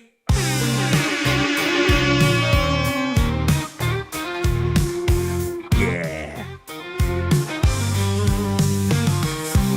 All right, our good friend Dennis in the state of Virginia. Some of these may be possibly relogs, but with the files, he's still kind of navigating through his backup and kind of rebuilding his log. He said, this is my best guess on these. My total logs then end up at 1290, so my next goal will be 1300. Very cool. 800 WPLK in Florida, the CJBQ in WJBQ in Bellevue, Florida, 800. WNNW, Lawrence, Massachusetts, 800. WVHU, Huntington, West Virginia, also an 800. 810, we had WPIN in Dublin, Virginia. 820, WWBA in Largo. CHAM in Hamilton. And WNYC in the city of New York. 830, my friends in KGLA. I'm going to tell you guys a story about them in a minute to round us out here this evening. KGLA in Norco, Louisiana. 840. For VEH in Haiti. We're going to talk about that one here in a second for him. And 840 also brought WHGH in Thomasville, Georgia, and WCEO in Columbia. So Haiti was a new country for Dennis. And I know he said he's been chasing them for years and finally got him, listening for that little da-da-da-da-da. And that when you hear it, man, it sticks out like a sore thumb, right? So some new logs, some new Louisiana, and some new country stuff here for Dennis. So let's start with the new logs.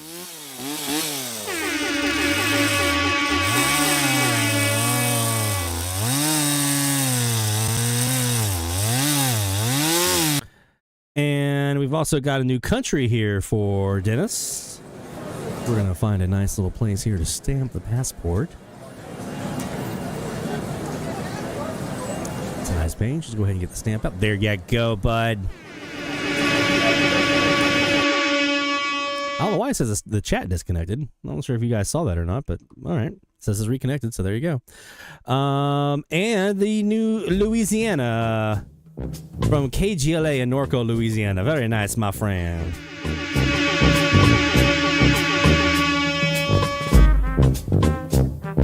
who might have a very interesting story to relate about.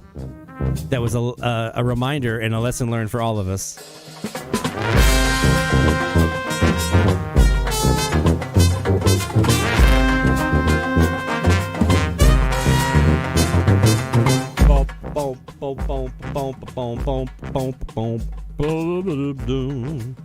Well done, Dennis, my friend. We'll give you an extra in there just for good fortune there. All right, continuing on with some more shout-outs here. We've got our friend Jacob up in Minnesota. Says, I think I had a good week. I think you did. I think you definitely did. Got a new Colombian with 840 HJKK, which came in over 3,000 miles for him. Then later that night, also landed KDNF in New Mexico on 840 with country music, matched to the Kiwi and Truth or Consequences, New Mexico. A couple of days later, conditions to the west really improved, giving a few surprises on 8:30 with KDRI in Tucson, Arizona, for about 2 minutes before their sunset, followed by 8:30 KLAA in Orange, California, with their top-of-the-hour ID cutting through. Both heard under WCCO, which is his local, like 15 miles away or something like that, using the channel null in Kiwi, which is a great feature. It's like the co-channel cancel, right? That same night, 820 KUTR in Taylorsville, Utah was heard, as well as, we're not done, 840 KMAX in Colfax, Washington, who had to be running on their day power. A few non-challenged new logs included 770 KCBC in Manteca, California, where I first noticed their HD sidebands on the waterfall. And after a quick search of Tim Trump's site for stations running HD, I was able to narrow it down and match to their stream. The good western conditions continued last night with a new logging of 620 KTAR in Phoenix. Man, I want that one. Doing ESPN, that's 2 new Arizona logs in 1 week. So let's start them off with the log sawing for a whole bunch of really awesome logs.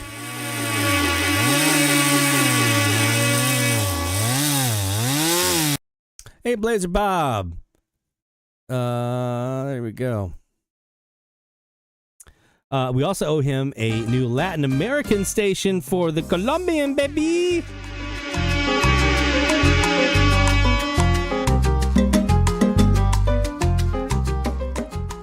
Well done, Jacob, man. Well done. All that Western stuff, man. That's just... They always go to north. The Western stuff always finds a way north. It never comes down here. Never finds its... Well, with the exception last year. We had a couple of those, right? I don't want to sound ungrateful for what we got last year. And Stuart, W8SRC in Ann Arbor, Michigan. Some new logs. Tropo catches... from high above Ann Arbor, FM 97.3 WMEE in Fort Wayne, Indiana. A couple of NOAA weather radio catches, KJY 93 on 425 in Muncie, and KJY 62 162.5 in LaPorte, Indiana. Very nice. First clear reception of both of those for him. Some 440 ham radio, 70 centimeters. New repeater, N8 IHP. In Van Wert, Ohio, in 08I in Huber Heights, Ohio, 9 IVM in Arlington Heights, Illinois, KC8IBR in Middlefield, Ohio, KC8LIN in Charlotte, Ohio, N8QBB in Mansfield, Ohio, N9AGC in Mentor, Ohio, W9JCA in Portland, Indiana, K8VXH in Oak Harbor, Ohio. First clear reception from KB8WLW in Parma, Ohio. Interesting call letters, right? First clear reception of WB8VSU in Miamisburg, Ohio, over top of Seneca County. Nice. And first clear reception from W8AK near Dayton, Ohio. Altogether, that's some new weather, some new FM, and a whole bunch of great 70. I mean, when you can get stuff on 440, that's cooking, right? So new log sauce for our friend Stuart.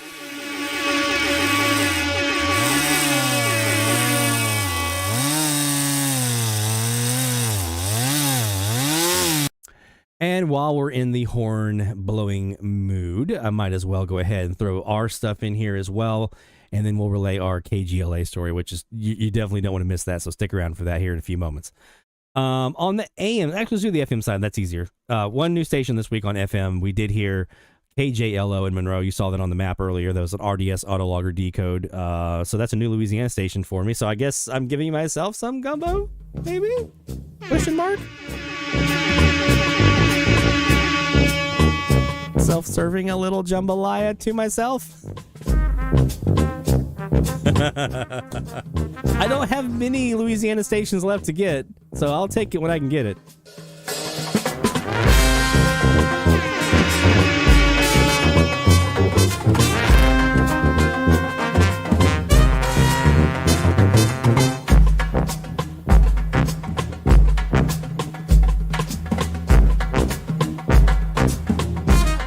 Jacob, that's actually a really good point. That's one of the nice things about living in the center of the country is I can usually, with my antennas, is if I'm looking south, I can null to the stuff to the north. If I'm looking east, I can null the stuff to the west and vice versa, right? So there's, in the center of the country, at least we don't have to punch through as many walls as I did when I was in Charleston. That was tough. That was tough sledding.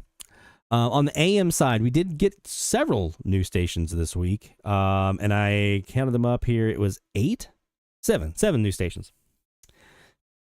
Starting with 800 WPLK in Palatka, Florida, WHGH 840 in Thomasville, Georgia, WZQZ Triton, Georgia on 1180 when Radio Rebellion was out or having issues with power and stuff. Also on 1180, a new one, HJFX in Columbia, 15 kilowatt, and that was Caracol Radio. I love that guy's voice. HJKK in Colombia on 840 also heard, with some Spanish music and a deep voice male announcer parallel to their online stream. Thanks, Jacob, for the tip on that one, my friend. WDEH Sweetwater, Tennessee on 800. That was a new log here in Manaville, but last heard when I was living in Brasstown, so right there near Sweetwater. They were weak under KQCV and that awful XEERG sound. It was just terrible. And then looking for KSL, found KSL on 1160, which was a relog. I just wanted to see if they were coming in because folks were hearing out west. While I was doing that, though, KCTO in Cleveland, Missouri showed up for a new one here for me with Radio Maria. So some new logs here for us, 7 new ones.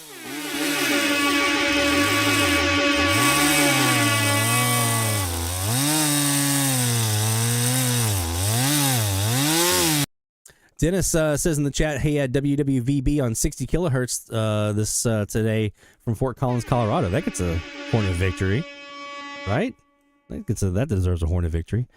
All right, so this next bit, so congratulations to all of you who submitted your shout-outs and who had new stuff this week. If you didn't get yours in, no worries. dxchallenges.com/shoutouts. Go ahead and get in and get registered. You don't have to register to submit the shout-out, but might as well since you can do the challenges with us. But go to dxchallenges.com/shoutout and you can get your shout-outs in for next week. All right, let's talk about, as we part, a little lesson that I reminded myself of, because this has come up before, but I forget about it sometimes, because it doesn't happen very often. It shouldn't be happening in the year of 2024, but it does. So here we go. KGLA on 830 has been staying, I mean, they're a 24-hour operation, but they usually power down enough so that I don't have to listen to them at night, and I can hear WCCO or other stations on the frequency, or at least they power down enough so they're manageable. I don't think they've been doing that lately, because they're just like wall to wall. I have a little ritual that I do at night, most nights, where I will put my AirPods in from my phone, and I'll pull up on my phone one of my Kiwis at the south, or the other Kiwi, and I'll listen in just to kind of fall asleep to the sound of the radio and the DX, and maybe sometimes catch something. So I was just starting to drift off, and I put it on 830, and I heard country music loud, and I'm thinking to myself, whoa,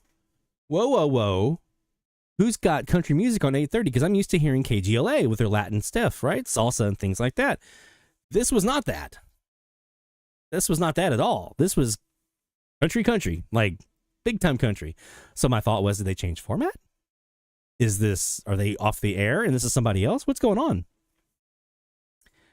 So I get up out of bed and I run in here to the shack, and I'm checking all my different antennas to make sure I don't have some kind of weird spur or something like that, or something like what Sean had on his SDR Sharp recently, where it's showing one frequency but it's something else. Nothing like that. This was on every single one of my radios on 830 was country music. And then I noticed the country music went away, and there was KGLA again with the Latin, the salsa, and all things that I'm used to. The signal wasn't super strong on either one of them. The country was a little bit better, I'd have to say. It was a little stronger. But neither one of them were like wall to wall like they usually are. And then I heard an ID from the country station, K106. And I remembered that slogan. I was like, that sounds familiar. K106, I know that slogan. Country music, K106, that sounds familiar.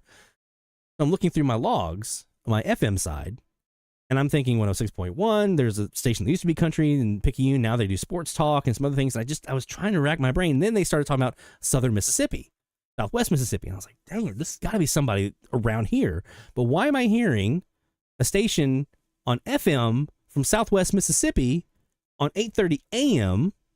when there are no stations anywhere around here except for KGLA? It just didn't make any sense. And then it hit me. KGLA has an FM translator on 105.7. Also on 105.7 is WAKH in Macomb, Mississippi. K106, country.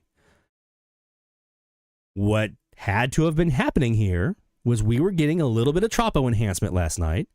My best guess is that 8:30 a.m. KGLA is feeding audio from their 105.7 translator through their AM transmitter, through some kind of FM receiver that was receiving Macomb, Mississippi because of tropo enhancement, and was broadcasting Macomb, Mississippi station out to the world on 830 kilohertz to be heard over a pretty big swath of America last night.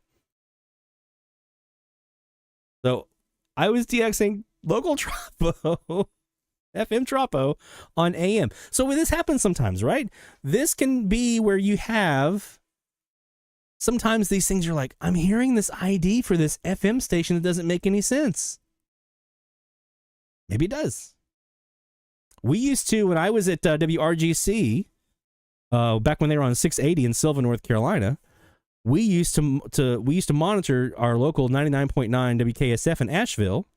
We used to monitor that FM to receive the EAS alerts that would pipeline down the pipeline, and that would trigger our EAS system to fire. We didn't have a connection into whatever.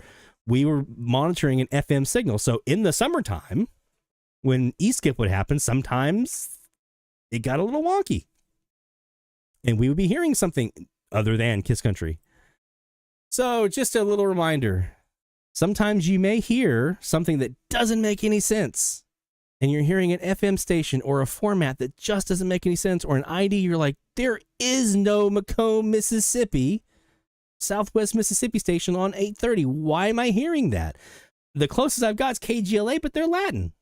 And by the way, I confirmed on the 105.7 locally, there they were, KGLA, loud and clear, wall to wall. There they were. But KGLA's FM receiver at their transmitter location was not receiving their translator. They were receiving Macomb, Mississippi, and broadcasting it out to the world. Fun little things that can happen sometimes. And Stuart says that happens all the time on ham radio linked repeaters. Yeah, it does. And that's one of the things that kind of reminded me. I was like, wait a minute. We got some tropo happening here. Oh, I bet you this is what it is. And there it was. So a fun little nugget to leave us on this evening. My friends, thank you so much for joining us. We appreciate you being here as always. To our sponsors, the International Radio Club of America, ircaonline.org, National Radio Club, nationalradioclub.org, and the Spectrum Monitor magazine, thespectrummonitor.com, and Teak Publishing, teakpublishing.com. We're going to be having some specials pretty soon here, by the way, on some back issues of like the military guide, the Milcom files, compilations, the global radio guide, things like that. We're going to have some specials on those pretty soon. So stay tuned in for that.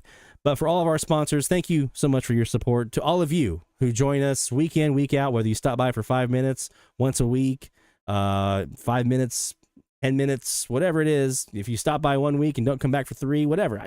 I just appreciate you guys being here. So thank you for all your support. You're what makes DX Central Live possible, because if we didn't have anyone to talk to and no one in the audience, there'd be no point.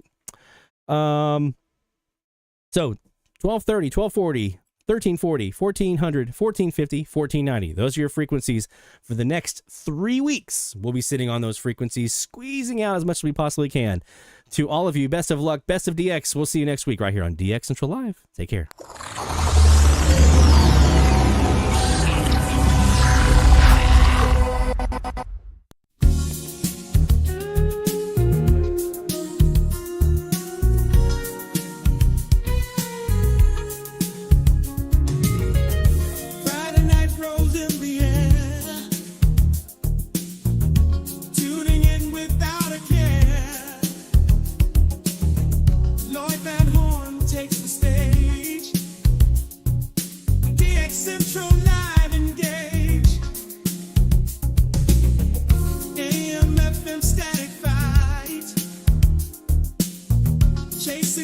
signals all through night.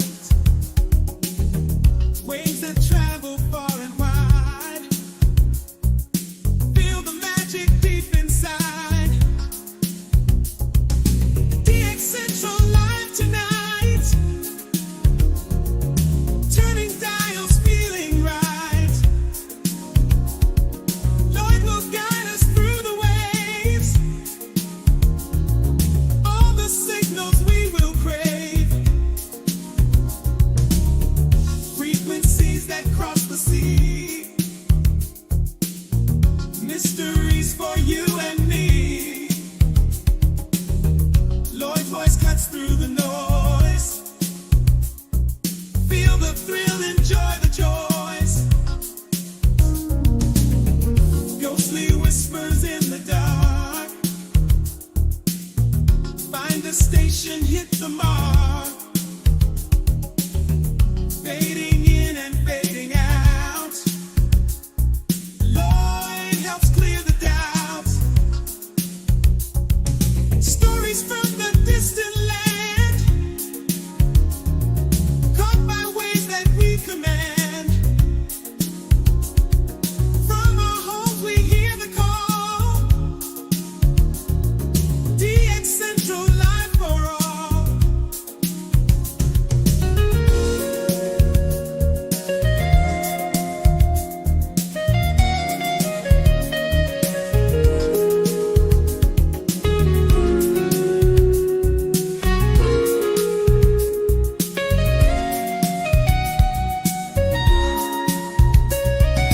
DX Central live tonight. Turning dials, feeling right. Lloyd will guide us through the waves. All the signals we will crave. DX Central live tonight. Turning dials, feeling right. Lloyd will guide us through the waves. All the signals we will crave. DX Central live tonight. Turning dials, feeling right. Lloyd will guide us through the waves. All the signals we will crave. DX Central live tonight. Turning dials, feeling right. Lloyd will guide us through the waves.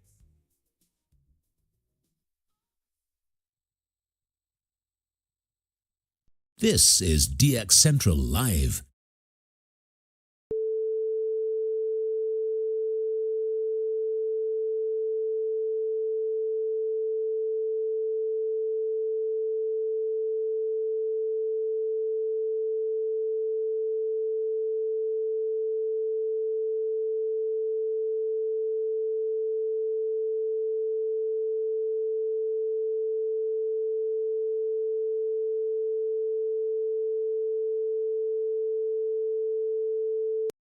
This is DX Central Live.